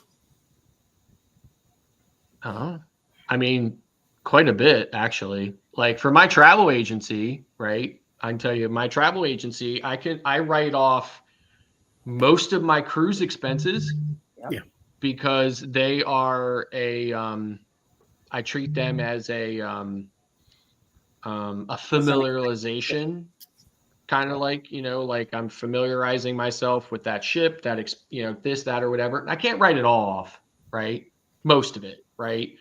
So like I write most of the fare off, stuff like that. I don't write off like anything I spend when I'm on a ship and stuff like that. I don't write that off, right? But like I write most of the cost of the cruise off and stuff like that or whatever. If I buy equipment, so like for instance, for my YouTube channel, I bought a camera, I bought a phone, I bought a USB cable to, be able to transfer the videos from this to my computer so that I can produce content. All gets written off. Okay. So my wife is a CPA, certified public accountant, and she just happens to specialize in corporate tax. Oh my God. So You saved. I got the inside track on it. So I can tell you that this information is absolutely vetted. So Because I those was are the told you're allowed things to that I write off write your off. internet and everything else. Yes, yes, absolutely. And like if you actually end up becoming incorporated, right? Like if you actually just decide to spend $100 and become, Klock Family Adventures LLC or whatever, or or Enterprises or whatever, like you decide to incorporate, okay, you can write off even more. You can't write off everything, but you can write off even more, and I mean, hell, if you buy a car that's more than like, 6,000 pounds or whatever, you can write the entire value of that car off. Like sometimes I get in a car and travel and see my clients, meet them at a Starbucks, this or that or whatever, whatever. Like sometimes my clients don't want to come to me. They want me to come to them. I come to them, right? I wrote my car off, right? So, like I bought for my YouTube channel, I bought a Sony ZV-1 and a ZV-E10 camera, right? Wrote 100% of them off. Now you can write them off two ways. You can write 100% of the value off in a single tax year, and then you're done. Yeah. Or you can depreciate the value or the cost of that item over a course of multiple years. Mhm. Obviously, you're taking less of a deduction, but you're able to spread that out over more than a single year and therefore able to lower your tax bill over multiple years. Just depends. If it's a relatively low cost item, you probably just want to write it off in a single year. If it's a more expensive item, take a depreciation on it every single year. Again, you have to be incorporated to do that. So you have to be incorporated to do any of the write-offs? Most of them. You can write some of the stuff off, as just, just you, right? You can write some of the stuff off, but it might be, I mean, you have to look at how much you're spending, right? So if you're spending a crap ton of money, like I'd say if you're spending like more than $1,000 a year, it might be worth it to spend $100 and run down to Annapolis and become incorporated. That's your capital, right? I think it's Annapolis, right? Yeah. So, for me, I just, I incorporated, over the internet, like over a website or whatever. I paid Pennsylvania charges $125 to incorporate. That's what I did. That's the end of it for me, so then I get to write off even more. I get to write off all kinds of expenses. You get to write off just all kinds of stuff, right? So now you don't get to write it all off. And like, again, depending on how much it is, you either want to write it off all in a single year or you want to depreciate it over several years, but it lowers your tax burden every year. You just did that just with your travel agency business, or did you incorporate your YouTube business in with that as well? No, both. So like my travel agency is about 8 years old. I did not incorporate it until it was about 3 years old. Okay. So I've been incorporated on that for, probably about 4 or 5 years now. And then the muster drill became incorporated at the end of 2022. So not very long ago. So, but the muster drill, before it was incorporated, it was a division of Sail Away Cruise and Travel LLC. So it allowed me to expense things as a business. Okay. So yeah, so I mean, like that's one way you can look at it. I mean, like I chose to do that just because for me it was simple. It cost me $125 and I was done with it, right? It was no big deal. right? It was the same as me ordering a bunch of USB cables from Amazon. It really was, right? For somebody else, you might just feel like, why do I need to do that? I don't see any reason why I need to do that. Listen, I'm just going on cruises. I'm just going on trips with my family, and I'm chronicling them on YouTube. That's the end of it. That's all I'm doing. I don't need all that, but thanks for the information anyway, of course, right? You may not want to do that, but if you do, but if you find yourself at some point spending more and more money, like Cruise Vet, like you're thinking about buying a computer, right? Yeah. Yeah. I mean, come on, man. I mean, that's going to cost you at least $1,000. You definitely want to be able to write some of that off, because you're not buying that computer for any reason other than the fact that you're doing YouTube videos, right? That's right. Like if you were editing YouTube videos, you wouldn't be doing that, right? So probably not. Like it probably surfs the internet just fine, right? But it's having trouble it does everything producing else. videos. Yeah. Yeah, exactly. So that's what I'm saying. So like in that respect, right? Maybe you might want to consider it so that you can get some type of tax relief from it. So it's perfectly legal. This is really great information because I'm a brand new travel agent, and I just hit my 1,000 subs, and I'm just going full blown. And I titled my travel agent business the same as my YouTube business. Okay. And now I'm thinking I need to switch some stuff around, and with what you're saying, it all makes sense. Why not make it an LLC, combine them together, and then you can enterprise it all and okay, so this is my advice. This is my opinion, right? A lot of people share that opinion. Some people don't, or whatever. But here's the thing: whenever you're doing anything that makes you money, and then certainly if it goes to a point where it starts making you significant money, you definitely want to separate it from you, as a personal person. You want it separated. So that's when you want to become an LLC. Gotcha. In some situations, that's not going to be for a long time, right? In other situations, that could be very soon after you begin. It just depends on that unique situation. But whenever you see something making you any kind of money, you want to separate those two, protect yourself from personal liability for the business, separate the business's liability from you, and in most states it costs $100 to do that. In some states, even less. Maybe in some crazy, state like California or something, it costs more, but, New York. But in Pennsylvania, it costs $125 and that's it. So it takes about a week or two, and the next thing you know, you're an LLC. So I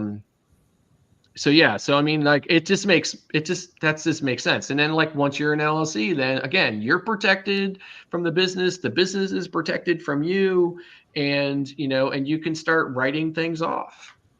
So I mean, because that's there's nothing illegal about it, nothing shady about it. Yeah, can you write anything off from before? Because I was told that like sometimes there's things for 5 years up to when you bought it in the intention of starting your business. Exactly. If it's anything like I bought this mouse, okay, because I intended to use it on this laptop for a business that I want to start, right? As long as I'm not saying, no, I was like, I bought this so I could play games on it. And then later on, I thought, oh, hey, I'll use it for a business. Even in that situation, hey, later on, I thought I'll use it for a business. If I used it for a business or I wanted to use it for a business, even if that business failed and sucked and never made a nickel, if I bought it for a business, I can write it off. So I would write it off this year then, not when I start making money? You write it off the year you bought it. Okay. Because if you ever have to produce a receipt for it, it has to be in the tax year that the receipt of date of purchase is dated. Okay. Because I have a lot of stuff that I bought this past year. Yeah. Yeah. I mean, I did too, right? So, yeah. So, like, you know, obviously my wife's a CPA, corporate tax, you know, for corporate tax for the Pennsylvania Department of Revenue, right? So, you know, so obviously she does our taxes, right? So, you know, that's the first thing she says to me come January. She's like, you know, start printing off receipts. I'm just like, what the hell did I buy this last year? I got to remember, you know, and then sometimes I'll forget. And I'll I'm be just like, glad Amazon's so easy to go through your history. Yes, Amazon, yes, right. But other stuff, I'll be like, oh, wait, I bought that one thing. I forgot about it. And then she'd be like, well, we have to file an amended return. And if it's not a lot of money, we won't. But if it would end up being a big ticket item for some reason, which I can't imagine I would forget about that. But if I did, then we would have to file an amended return, which would be no big deal. But we'd have to file an amended return in order to get that in there. But yeah. And like you said, Yeah. the LLCs are cheap because it's only $50 here in Michigan. There you go. I mean, again, like you think to yourself, okay, like even if I form an LLC and that LLC never does anything and never makes a nickel, right? Mhm. If it's worth it to you to pay $50 to do that because obviously you think your business is going to make money, right? You want it to make money, right? Mm-hmm. So do it. I mean, like if that's what if you can see the potential, and when I say this, I'm not even talking about, oh, you know what, I'm going to start this business and I think it's going to make money. No, like even if it hasn't made any money yet, right? Like if you want to be in that position so that from the moment it starts making money, you can start writing that stuff off, then do it now. Right? Again, it just comes down to how does that all work out for you as an individual? For me, it was, you know, it was kind of a no-brainer, right? But you know, because I knew no matter what, even if my channel never watched it, you know, nobody ever watched it, my channel never went anywhere, I never did anything with it, I knew that the muster drill was going to be a division of my travel agency. It was only until later that it became its own separate entity. Now it's still a division of it, but it is its own, it's a child LLC over the parent company. So, but it doesn't have to be that elaborate for you, you know. You can simply just, you know, become an LLC, you know, file the LLC with whatever name you want. And the only thing I would caution you against is sometimes some states have this thing like either a DBA, like doing business as, or sometimes states have this thing where you file I'm like a fictitious, I'm not a real corporation, I'm not a real entity, but I'm going to file this fictitious name, you know, of like whatever, you know, like, you know, ABC Travel or something like that, but I'm not really I'm not an LLC. I'm not an official corporation or whatever, but I want the state to know that I'm operating as ABC Travel or whatever. Mhm. That does not give you the same protections or the same rights as actually forming a corporation at the Department of State in your state, like an LLC. Gotcha. So now, if your LLC ever starts making, like if you ever make more than $50,000 in a year, that's when you need to convert your LLC to an S Corp. Okay. As soon as your LLC makes $50,000 or more a year, immediately convert it to an S Corp. Yes. So that, and the only reason why I say that is because then your tax liability, as an LLC, you're kind of like a pass-through entity, so you're still taxed very much like an individual. You're protected about things. Individuals can't necessarily write a bunch of stuff off. You can if it's in the course of a business and stuff like that. But like if I'm an individual and I say, hey, I wanted a new mouse today, or hey, you know what, I'm going to talk to a bunch of YouTubers tonight, And I'm going to write my beer off because I'm going to drink beer while I talk to a bunch of YouTubers about how to form a corporation. Okay. I can't do that as an individual, right? But as a corporation, I can, right? So what I'm saying is that if, but if your LLC, if a corporation makes $50,000 or more, then you want to convert to an S corp because then your tax liability like Drops. plummets, like insanely drops, right? Mm-hmm. So He's yeah, not so then escorts you either, Penny. definitely want to do that. So that's the second piece of the advice. So, but in the beginning, cost you $50 to become an LLC. Like if it cost me $50, if it cost me $125 to be an LLC, I'm going to be an LLC, right? Just because whether I know I'm going to make any money now or not, I think I'm going to make money. I'd like to make some money. I don't know if I'm going to make some money, but if I do start making some money, I want to be an LLC when I start making that money so that I can immediately start writing those things off and that everything becomes a separate thing. Like the LLC made this money, Scott didn't make this money, right? So and the tax burden and the tax liability is completely different in those scenarios. So does that mean that since I didn't do my LLC for last year, that I can't write down my camera? No, you can. No, you can write them off as long as it was intended for the business. You just, and listen, like you're. I don't want to say this, right? But like whoever gets audited, right? Like have you ever been audited ever in your life for anything ever, right? Like I haven't, right? You just have to be ready to explain. You just have to be ready to explain that if you would ever. And it's not like they're going to say, hey, prove this or this or that or whatever. If you would ever get prove, you're going to see my channel, the history. Exactly. You're going to have receipts, right? You're going to have receipts. And if the IRS came to you and said, hey, what's the deal with this? You're going to say, listen, I'm starting this business. So I bought this stuff. I'm starting this business. It's kind of like, okay, since you said the magic words that you bought that stuff for your business, then we'll allow it.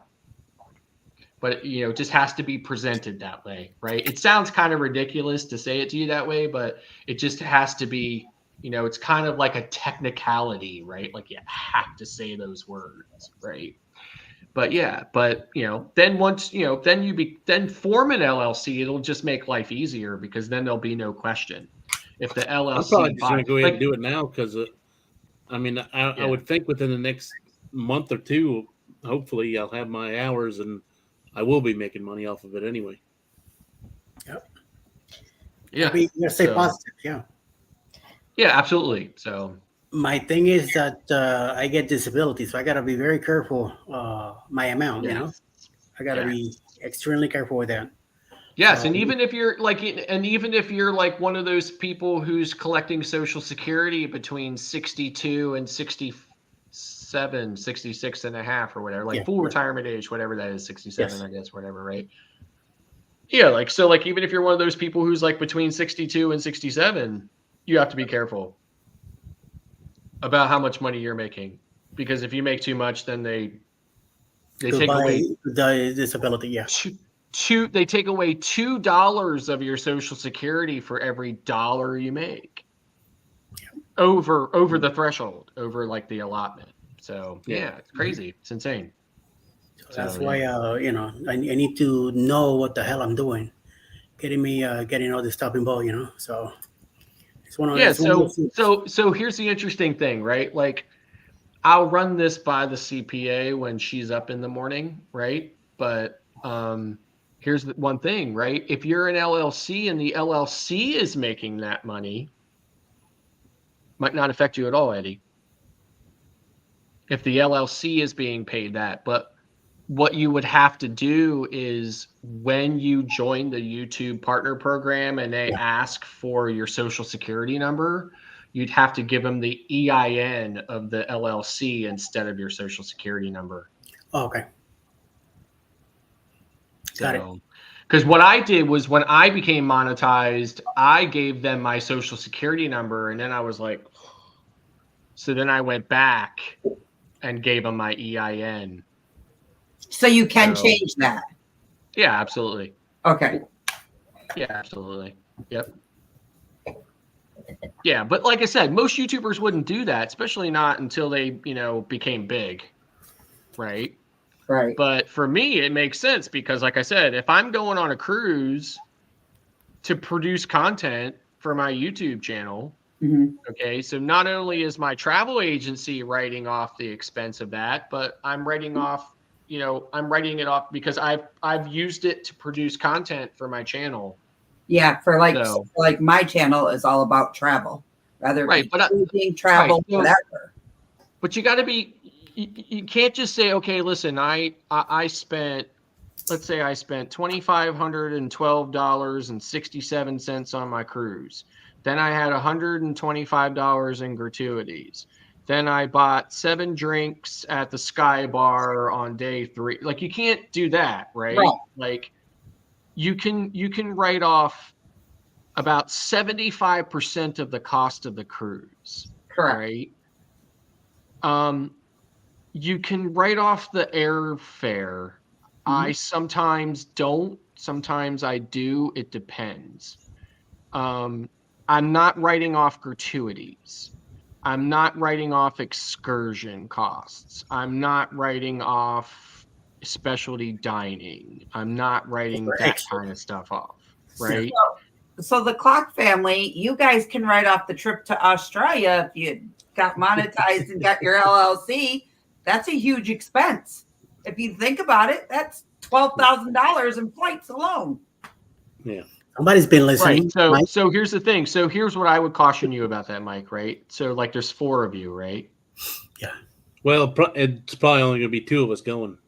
Okay, two of you going, right? So I would only write off half the cost for you. You're the YouTuber. So I assume your wife's going, right? Yeah. So I would write off half the cost of it. So I would not $3,000. write off. Yeah, I would not write off the total cost. I would not write off whatever your wife's portion of it is. I'm saying it's going to take $12,000, $6,000 for the cruise, $6,000 for airfare, so $12,000. So cut that in half because $6,000 is hers, $6,000 is mine. So then you're saying cut right $3,000 off of it. Yeah. Yep. Okay. Yep. And then and like I said, because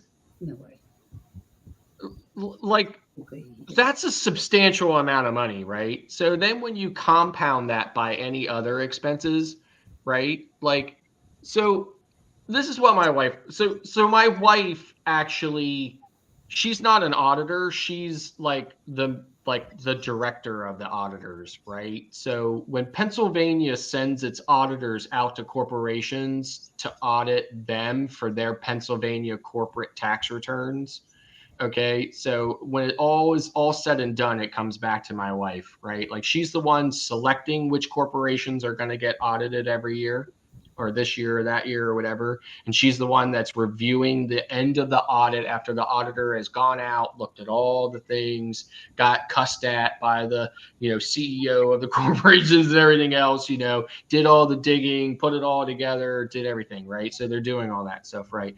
So from like her perspective, like she would say, don't, just because it's allowed, right? Just because it's not illegal, just because it's part of the allowance, it's legal, it's totally acceptable to do. You also don't want to give in this case would be the federal IRS. You don't want to give the taxing authority a reason to think that they have to look further into it, right? Like you don't want anything to look crazy, right? Yeah. It doesn't mean that when they do look into it, that they're not going to look at your information, look at your receipts and say, okay, yeah, sure, it's allowed, right? That happens all the time with her, right? Like she gets stuff all the time where she'll look at it and be like, okay, we dug a little deeper and we found that everything was in order. So we just left it, we didn't do anything. So what I'm saying is that, but there was something about that they looked at it and said, hey, okay, this doesn't maybe look quite right. So all I'm trying to say is there's nothing illegal about it, but at the same time, you never want to give the IRS the reason to say, hey, why? I think maybe we should look at this a little bit more, right? And that is true even if you're not doing anything other than just filing a normal 1040 easy, with no or out of the ordinary expenses, right? Like you always could be selected. Every time you fill out your car registration renewal and send it into your state's Department of Transportation with your insurance information, your insurance policy number and carrier on it, you run the risk. 1 in every 10 renewals gets flagged for verification. Maybe 3 in every 10 or something like that. It doesn't mean that your information is fraudulent or not true. It's just that they're going to take another look at it. They're going to look at it, make sure that it's real. So I'm just saying, so you never want to give them a reason. So when you think of this, writing this off, keep it modest, especially when you have like a big expense like that, like, hey, I'm going to write off, $3,000 from this trip. Think about it. Well, what else am I going to buy this year for the business, for the YouTube channel? What else am I going to do for it or whatever that I might end up writing off? Maybe even things I don't know right now, but I'm going to find out later that I end up doing. Try to kind of consider that and leave room for that, for lack of a better way of putting it. So, but Okay. that's the way I handle it. I've been doing that for years, and I've yet to get audited. That's right. So I hope that's wood and not Formica. So Really You can always points there. smack it on the head. Because that's my worry, man. When it comes to disability, I don't want to make a mistake. That is definitely, yeah. And you definitely have to be more scrutinizing over that, Eddie, for sure. Yes, Because that's a completely different ball game, for sure. it's a whole different. I'm recording the cat doing some stuff over here at the same Yes, time. absolutely. It is a whole new ball game because I'm on disability, so we're only allowed to make so much a year. And then once you hit that thing, you either send your clients elsewhere or take the risk of saying, yep, this is what it is. So, and everything you're saying about getting yourself an LLC, getting that umbrella going, everything, it brings back everything I've learned in school to where I'm like, yep, he's not lying. He's not lying. This has been an amazing stream, and just being able to openly talk about it and listen to it. Yeah. It's great. It's not really cruise related. But I think to myself, who the hell's up at 1:20 in the morning anyway, right? So somehow we're still here and 14 people still on the chats. So something good is happening. Yep. What did he say? What does LLC stand for? Limited liability company. A limited liability company. Okay. So, and that's really where it is. It doesn't limit the corporation's liability. It does for tax purposes, but not for like general purposes. But that's it's a tricky name, right? There's also LLPs, which is limited liability partnership, which you find a lot of time in like law firms and stuff like that, or whatever, accounting firms, things like that. So, an S Corp, I don't really know the particulars of that. And then of course there's the C Corp, which is like the general corporation, like your big companies, they're all C Corps and stuff like that. But like, just not to go down a rabbit hole in this, like, for instance, like, and I'll probably get in trouble for telling you this, but anyway, so, Walmart is obviously a C Corp. Okay. But Walmart has about 9,000, I'm not even exaggerating, about 9,000 subdivisions that are a conglomerate of S Corps and LLCs. And And they do that just to kind of muddy the tax waters and stuff like that. And like, you know, like for instance, they were claiming a tax deduction one time in the state of New Jersey. Remember, they're headquartered in Arkansas, right? So they were claiming tax deduction in New Jersey one time because they said they had an office there with 4 employees who were doing payroll. And Pennsylvania conducted an investigation and an audit and determined that it was a closet that had a chair and a table, a folding table in it, and that one person went there occasionally and picked their nose for 5 minutes and then left.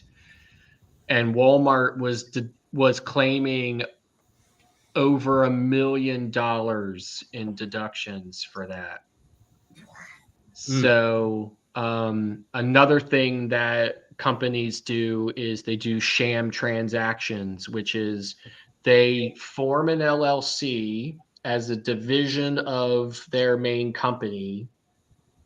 They then transfer an asset to that LLC so that they can then claim a loss on that transfer or whatever. I mean, it's crazy. It's crazy stuff. Like my eyes glaze over when the missus talks to me about it a lot of times because I'm like, you know, like, but I mean, it's insane what these companies do. And like that thing I told you about Walmart, that like really happened, right?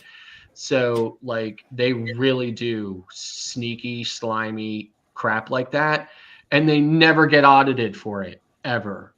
So that's why I'm trying to say to you, like, if you're a YouTuber and you decide to become an LLC and you want to write off a camera and a laptop and some USB cables and a couple of trips that you use to produce content for your business, you're good. You're good. Just don't overdo it, you know. Don't Exactly. make things look crazy. Exactly. A little bit at a time. Right. So, but it's all like I said, it's all totally legal. I've been doing it for years. Like I said, my wife, total Boy Scout, would never in a million years, like would tell me in a minute, can't do that. It's not legal. Can't do it. Not going to do it. Nope. We do it. It's completely legal to do. So, like I said, you just want to kind of be careful. You don't want to go crazy because then they're going to look at this and say, hey, why is this YouTube channel like writing off like $1.7 million in expenses? Like let's look into that a little bit. He made $400 last year. Yeah, right. That's what I'm saying. No, like, yeah, you don't want to do crazy stuff like that. You think you're gonna get paid? I can't write off my house. Come on now. I use it for YouTube. Yeah. So like, here's the thing, right? So here's the thing. So there's a home in Pennsylvania. There's a home office deduction that you can do, right? So like, but my wife will not let me take, like, a lot of times I'll be like, look, you know, like I bought a new whiteboard for my desk. She'd be like, no, we're not writing off the $12 whiteboard, you know, like, no, we're not doing that. We don't write off we could write off a portion of our internet bill, right? Because I use the internet for my business, both businesses, both the YouTube channel and the travel agent. We don't write it off. We could write off a portion of our electric bill. We could write off a portion of all of our other utilities. We choose not to do it, right? We could, but we don't. Right. You know, like because it's a mixed use, right? Because because I work from home, so we do that. So we could write off a portion of it. We can't write off the whole bill because some of it's used for personal. Right. My son, who takes, an hour and a half shower twice a day, we could write that stuff off. We don't. So, but we could if we wanted to, but we just choose not to. So again, it's like one of those things where we just are not trying to poke the bear too much with it. Right. So, Just because it's there, it doesn't mean, it's for all the taking. Yeah, I mean it's completely legitimate if we did it. Completely allowed. It's there. We can totally do it, but we just choose not to. So See, when I moved down in back in April last year, I went to a local bank here, Choice Bank, which is new, and I did my account and everything, my checking account, and that's where I have my disability check going. So I did talk to her about I'm getting to the YouTube business, and eventually I'm gonna need an account for the business. And she goes, "Yes, when that time comes, come back here and we'll sit down and talk about it." So at least I got the ground taken. Yeah, so I mean it's simple. I mean, like when you file for your, when you file for your LLC, you get an article of incorporation from your Department of State, and then you use that. Okay. You just go to the IRS's website, irs.gov, and you don't even have to upload any of that, right? You just go to irs.gov and say, "Listen, I formed an LLC." Okay. You fill out the form for getting an EIN. You get the EIN immediately from the IRS, like immediately. Boom. Produces it. There's your number. You can download the PDF of it. You print that out. You print out your article of incorporation you get from your Department of State, and you go to the bank and you open the business checking account. That's simple. End of story. You can even open it with $0, if you want it. I mean, most banks will allow you to open it for $0, So I bank with Truist actually also. So now I banked with a different bank before it was Truist, but Truist bought them. So so I bank with them as well. So Nate's being a smart ass. My our bank in New York was TD Bank, and we still have an open account there. Because when we moved down, I know that we kept it since we could use it anywhere. Right. But I did open a different bank here just to be safe side, having somebody local, because I couldn't use my debit card from New York at any of the machines here on the ATM. Gotcha. So I wanted to have a local cards that I could use. So good and done. Yeah. So but I mean, like it's that simple. I mean, like you said, you file it. I went to a website or something called like LLC for free or something like that or whatever, right? Because some companies will charge you a fee on top of whatever the state charges for you to file for your LLC, but there's other companies out there that'll just do it for free. So now they offer some additional services like anything else. So you just kind of so through the process of you doing it, like they're like, hey, you do this or whatever for an extra fee, just no, till you get to the end, right? And then the only thing they charge you is the filing fee for your state. Mine's $125. So you pay that, boom, they do all the work for you. And then you get your articles of incorporation from your state, depending on how slow your state is, right? I think it might have taken 2-3 weeks for me or something like that or whatever. As soon as I got that, went to irs.gov, filled it out, got the EIN immediately, printed that out, called to the bank, made an appointment, went straight to the bank, went in there, gave them two things. I think I gave them $100 or something like that or whatever at the time. Open, done, done that fast. So, well, Scott, I really appreciate all this info you've been giving us. If anybody else have any questions and any comments or anything, anybody want to smack Kenny around? No, but CruiseBet, listen, if you want any information, like you want some like help, like getting through, like what to buy, this, that, or whatever, like contact me, and I'll be happy to like help you out with it or whatever. Make sure you get something that is reasonably priced, and that you don't spend too much for it, or get something you don't need or something like that or whatever. That I think that will definitely speed up your editing and solve some of your headaches with that and stuff. So I appreciate it. I might do the same. Absolutely.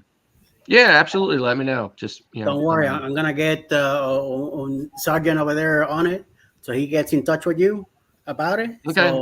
So he could learn from you, and then I'm gonna learn from him. So. All right. Well, listen. Thanks again, Eddie, for letting me hijack your live stream again. Like, oh my God. So I should start doing my own live streams because I'm so overbearing. No. But, you keep coming to me, all right? I got no problem. Okay, you're more than welcome here, and you keep us going. So Okay. Well, I anytime, appreciate sir. it. Anytime. So, Anytime. all right. Well, have a good night. So, I guess I'm gonna pour myself up the steps here to bed. So, And but- I'm gonna let everybody go. Mike is more okay. awake, more gone than anything. I've been sitting here for 3.5 hours. My arthritis is telling me I need to move around. I still gotta go Yeah. shower. The wife For already sure. went to bed about, I don't know, an hour ago. We smell. So she looked at me. She went, "See ya, out of here." So Yeah. we gotta go to church Yeah. in the morning anyway. So, but I appreciate you hanging around with us. This Absolutely. is Delight. Thank you, Kenny. Yep. All right. Have a good Mr. night, everyone. Troublemaker. It was very, very informative Live stream. It was amazing. Yes, thank you, thank you. live stream. Very good that he came in and they might got him, talking about stuff like that, which is great. We all need to hear that stuff because we're getting our feet wet and we need to be ready to get dry in case something bad happens. You know what I mean? Yeah. Because it's already a world of pennies, and then you got to fight for them too. So Correct. it's good to do all that. Everybody, have a great evening. Thank you for hanging out. Everybody that's still here in the chat, thanks for coming in and hanging out with us. In the morning at 11 o'clock Eastern, Mr. Cruz Bay has a premiere from one of his cruises. I believe it's Cosmo, you said? Yeah. Yes. I got the notification from that one, so. Oh, okay. Cosmo tomorrow. Appreciate it, Kenny. I went ahead and shared it to my Facebook group. Mike has a live tomorrow at 7 p.m. Eastern. All right. Me Yes, and the Mr. wife. Clark? Yep. Yeah, Me and the so- wife. Yeah, the hippies with wife. Of course, I'll be hanging around with them. And I think cruising is fun anytime. Has something either at 2 or 3 o'clock in the afternoon. Also, Mike and Rihanna Family Blocks, they have a live at 5 Eastern time. Moonlight Adventures has got a live at 8. 6 come on is right after me. Silly Jenny's, 7 is Klock, 8 o'clock is Moonlight Adventures, and 9 o'clock is How We Cruise. So Yeah. it'll be an interesting evening. I want Good to, day. again, everybody have a great night. Thank you, everybody that's still here in the chat. Danny, thank you for hanging out and keeping tracks on the chat. Denise, I know you're working. Thank you for stopping in. Stay out of trouble. Don't be injecting needles on the wrong butts.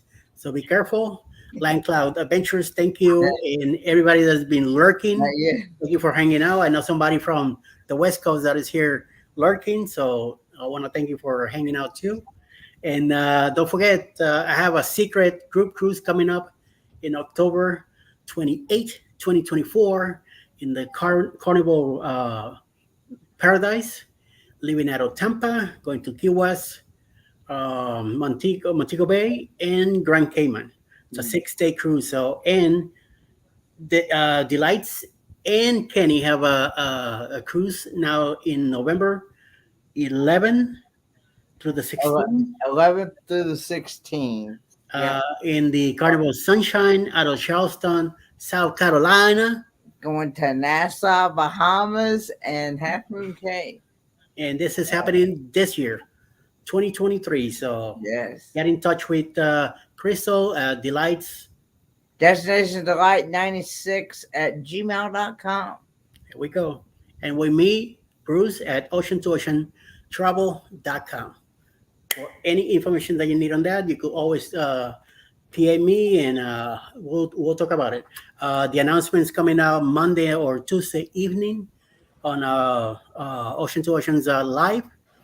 And I'm going to be setting up a Facebook group for it, and it should be fun. So cabins are already, the group that we took, it's already put away. So we're gonna get more cabins coming with it. So very good. Everybody enjoy your evening. Thank you very much again. And everybody stay safe, be blessed, stay out of trouble.